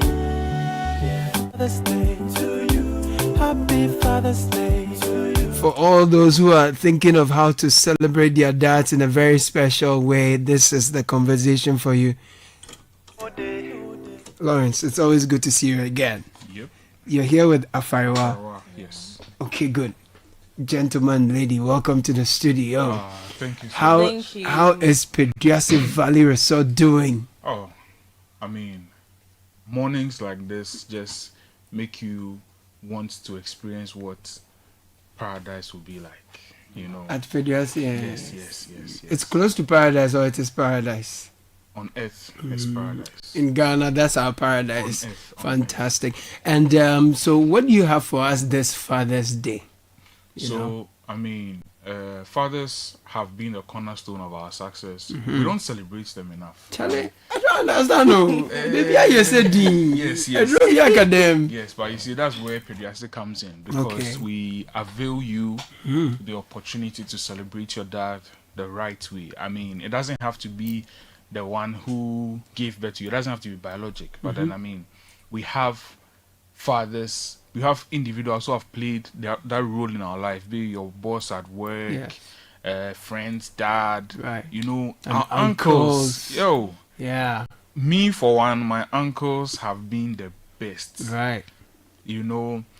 Sometimes I feel that we take things for granted because we are always seeing them and all, but they've really done a good and they'll go through so much without saying. Yes. Growing now. Now you understand. I understand because there are instances that I remember, and I'm like, no, I should have taken another route. But then these people were actually doing the right thing for me. Right. It goes without saying. They've done a lot of good fathers. Yeah, Caleb. So, just as we did for Mother's Day, we are inviting everyone, all families. Let us do the same for our fathers. God bless you. Personally, I have a very sweet dad. Tell them. Mention his name. He has really been there. I'm the first one of 6 children. Jesus. Yeah, he has been in our lives throughout each and every steps. So just as Lauren said, it shouldn't necessarily be your biological father, any father figure in your life. So just because of you, we are here again. We are bringing you exciting packages this Father's Day, from buffet to spa to accommodation. We want you to bring daddy to Pediassi Valley Resort, away from home. He's going to have a wonderful time, sleep on that our cozy bed. Come on. Different from the usual one at home. Even if it's the same, it's going to be a different experience. He needs a new ambience. It starts the Pediassi enclave. Pediassi way. Straight rooms, breakfast, gym, pool. I bet some of us are that is because of the stress. They've not even swum before. But the man didn't swim. On pool, you should just put his leg inside. Put your legs inside. Exactly. Because the school fees now with your dikaka. I see that. So it starts at 2,900 Ghana cedis. Okay. You get a wonderful package for that. Okay. If you're also looking for spa vouchers. No, the 2,900, it includes what? It includes breakfast. Okay. And the accommodation is for 2 people. Oh, nice. So just you and your dad. Me and my dad, we can sleep in the same room, so it goes for me. If you can't sleep, let your mom do that. On this day, we don't need you there. On this day, special relaxation. You understand? Yes. We also have wonderful spa packages. Come and treat dad like a king. Let him receive that wonderful massage, head to toe, relaxation massage. Head to toe, relaxation massage. Sharp. Starts at 380 cedis. You can get a wonderful package for that. Super. On Sunday too, we are going to have interesting buffets. That is the interesting aspect of the day. Tell me about it. Adriani Bebre. No, let me talk to Lawrence about the food. Okay. Sikaka Adriani Bebre. Yes. Is that the understanding? That's the whole plan. You see, fathers experience. Say you question dansu after church and teach. Very important. And you see, it's a Sunday. Yes. No, the parents message on WhatsApp. Don't put status pictures there and nothing. It's all about your dad. It's all about that father figure. Thank you. And you see, most of our father figures enjoy the locals. What is it? See, you understand? I don't pay on. Maybe when I was listening to you, yes, I see you have a particular interest. And that is what we serve you at Pediassi this Sunday. Tell me about it. So, with your intercontinental jollof, you understand? Those ones. Intercontinental. Monumental. Tell me about the monumental. That's what the business is. So, from all your local delicacies, yes, your soups. The soups will start from a bunebunu, the green soup. Oh, what's the botanical name for green soup? And no, bro, for one can say a bunebus. Oh, bunebus. Bunebus. You have bunebus? We have bunebus. Oh my God. With your favorite. What's inside? Enwapano. That's what you call the akatina. Akatina. Thank you. In the bunebus. Yes. No, we are guy. What you are going to say? See, yes. Akatina. That's the one. That's the one. Thank you. Autopay level. Very important. Giant one. Correct one. Yes. From the Pediassi forest inside. Your green too good. So you can just imagine. Bunebus. Fresh from the farm. Akatina. Oh my God. From farm to the soup. Farm to table. I swear, I love it. We have everything done for you. I mean, those who enjoy the frau now, that's the dry fish. What? Frau. You know frau. Yeah. It's your frau. The Volta Lake. Oh, frau. Into frau Munam. Oh. So that's what I say. We have that for so you. Is that why they say you did a dream day cheer? You better so frau. Exactly. Oh, sweet. We are penny back. From there. We are penny back. Ah, Charlie. So there's bunabus. Yes. And all its United Nations ingredients. Monumental. And you see the fufu too. Yeah. Our fathers will enjoy the fufu. This one is not back though. Yeah. Live in the restaurants. Oh, you are pounding the tin live. Yeah. And living color. Live. So from the fufu, you go to your soup stations. Enjoy all your favorite soups. We have the ebunebunu. We have chicken soup, light soup. Yeah. all the soups you enjoy. Super. And you see, you can't take the soups without your condiments. Your ginger kakra. Thank you. Kuma kakra. Yeah. We pay more pepper. Yeah, man. And with this, you can go as many times as you want. Oh, you don't mean it. Oh, no crana make a show, no. Sometimes you add you put the paposhito, onion, ginger, and things, you grind it with some garlic, then you put the fufu inside, then you sprinkle it with the bunabus. You understand? The monumental family. That's how we love it. Yes. Super. And as this goes on, some of our fathers don't even try to show their funny side at all. They don't want to relax. This is the time to relax. Thank you. We have all their match-of-the-days. We have a live band. Serious. Coco Memory. Hey. we have the match-of-the-days. We have the lumbes, the kojo entries. Come on. Everything on that day. Super. And you see, because it's going to be a time where we have family bond. You have time to send us messages. You can read to your dad, or you can actually take the mic, and then speak to your mind directly. Speak to his heart. Yes. He'll be doing hard guy. Yes, before you'll be tearing. Fathers will melt them. All the stoic fathers bring them. That way to you empty his bank account. Definitely. The women know how to do that real good. I tell you. So we are going to be expecting a whole lot more this Sunday, and it's all happening at the Pediase. Oh man, I love it. So if anyone's listening, they want to make a reservation, Afaiwa, please tell us what they can do. So for reservations, you can contact us on 054 012 5555 054 012 5555. If I call, who big? We will answer you. Everyone will Don't worry. After here, I'll go and sit there. So the moment you call, straight Afaiwa to say, I said one bunabus for my father. Reserved for you at a cool 700 Ghana cedis. Super. For lunch. So the monumental, which is the local dishes. For those who want the kenke, the akplan, the everything there. It's a buffet. It's a buffet. Face the wall. Kokote. A chicken napaya. Yes. Everton. And you see, Kwakubuatin has, and if you like Okonde, that's when you face the wall. But when you take fufu, don't forget the judge. That's a point, That's the judge. Yes. So you have the fufu and the light soup with the judge on top. Everything. My goodness. Everything. And I mean, it's all you can eat. You can have the locals, you can have the continentals, we have desserts, like local desserts, chips, achomo. Right. It's actually a day. Cake and cake. It's actually a day for you to come and have fun. So we are entreating everybody. This is the time to say thank you to Dad. Yes.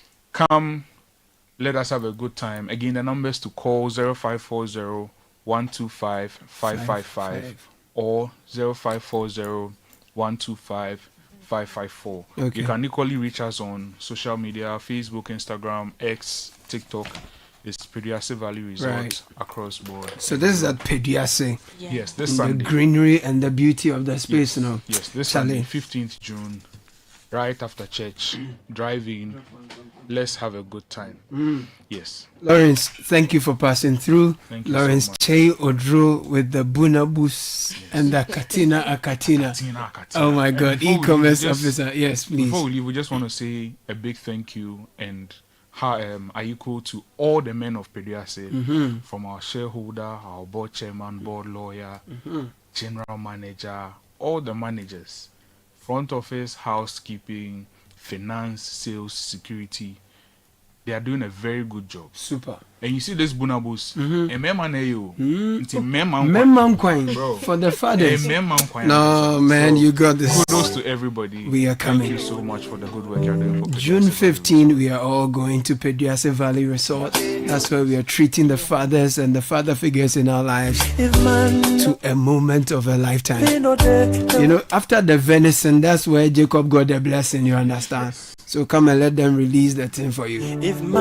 Thank you, Lawrence and Afaiwa. How we go exist. Happy Father's Day to you. And while we are at it, want to take precaution. Mpox is around. It's caused by a virus. It's similar to chickenpox, but it's not the same. It spreads from animal to human and from human to human through physical contact, beddings, clothes, infected surfaces, droplets, sexual contact with an infected person. And the signs and symptoms include fever, headache, muscle aches, swollen lymph nodes, tiredness. Later, rashes appear after, starting from the face to other parts of the body. The rashes develop into fluid-filled blisters that eventually dries and peel off. So avoid close contact with any person with a rash. An infected person should report immediately to the nearest health facility, and do not share your personal belongings, even your soap, with an infected person. Items used by an infected person should be washed separately with hot water to avoid infections to others. Practice good hygiene and use disinfectants to clean commonly touched surfaces. Anyone can get Mpox, so please be minded. Note that treatment for Mpox is free. Now, Bold Foods is definitely the number one option for the delivery of all your favorite meals from your favorite restaurants. Mr. Wu's Combo, Mr. Wu's Superstar are only on Bold Foods. Enjoy assorted fried rice and a Coke for just 103 Ghana cedis. Get Wu on wheels with assorted fried rice, 2 spring rolls and a Coke for just 127 Ghana cedis. Wu chopstick with assorted noodles, spring rolls and a Coke for 131 Ghana cedis, and assorted noodles with Coke for just 107 cedis. These meals are exclusively available on Bold Foods. Don't miss out. Download the Bold Foods app today and enjoy. Happy Father's Day to you. Happy Father's Day to you. Happy Father's Day to every man where they do everything for the family. Who say man no day? So who say man no day? See, if man no day, if puppy no day, then wait till we get. If man no day, me day you no go day.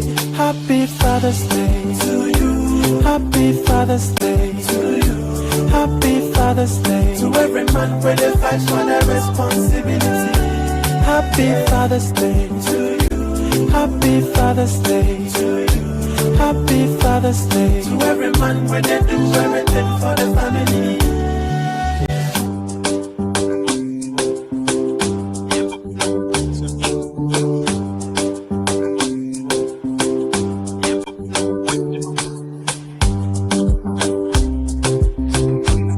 Few seconds or minutes, a few minutes to the top of the hour. Thank you so much for spending your Friday with us. My name is Caleb Kuda. You heard Richard the Last Guy, Samuel Atamens, and we had a conversation with CSIR talking about Agri Fair, which is coming off from 20th to 21st at the FA Sutherland Children's Park. Do to be there. Happy Father's Day to every man where they do everything for the family. Who say man no day? So who say man no day? So from 20th to 22nd is happening at the FA Sutherland Children's Park. Do all to be there. I'll be there and I'll see you. Thank you for doing the listening. Enjoy your Friday. Stay with us until now. Will come your way after this. Fred Tete Jabana was producer with Samuel Akom. Edwin Kwao Kofi helped us on digital. Godfred Abueku Odum, the richest man, was on technical this morning. Thank you so much. Enjoy your day. And Chubi Rafea Kinting has some news for us at 10. Good morning, Ejubi. Good morning, Caleb. Hello and welcome to City News at 10.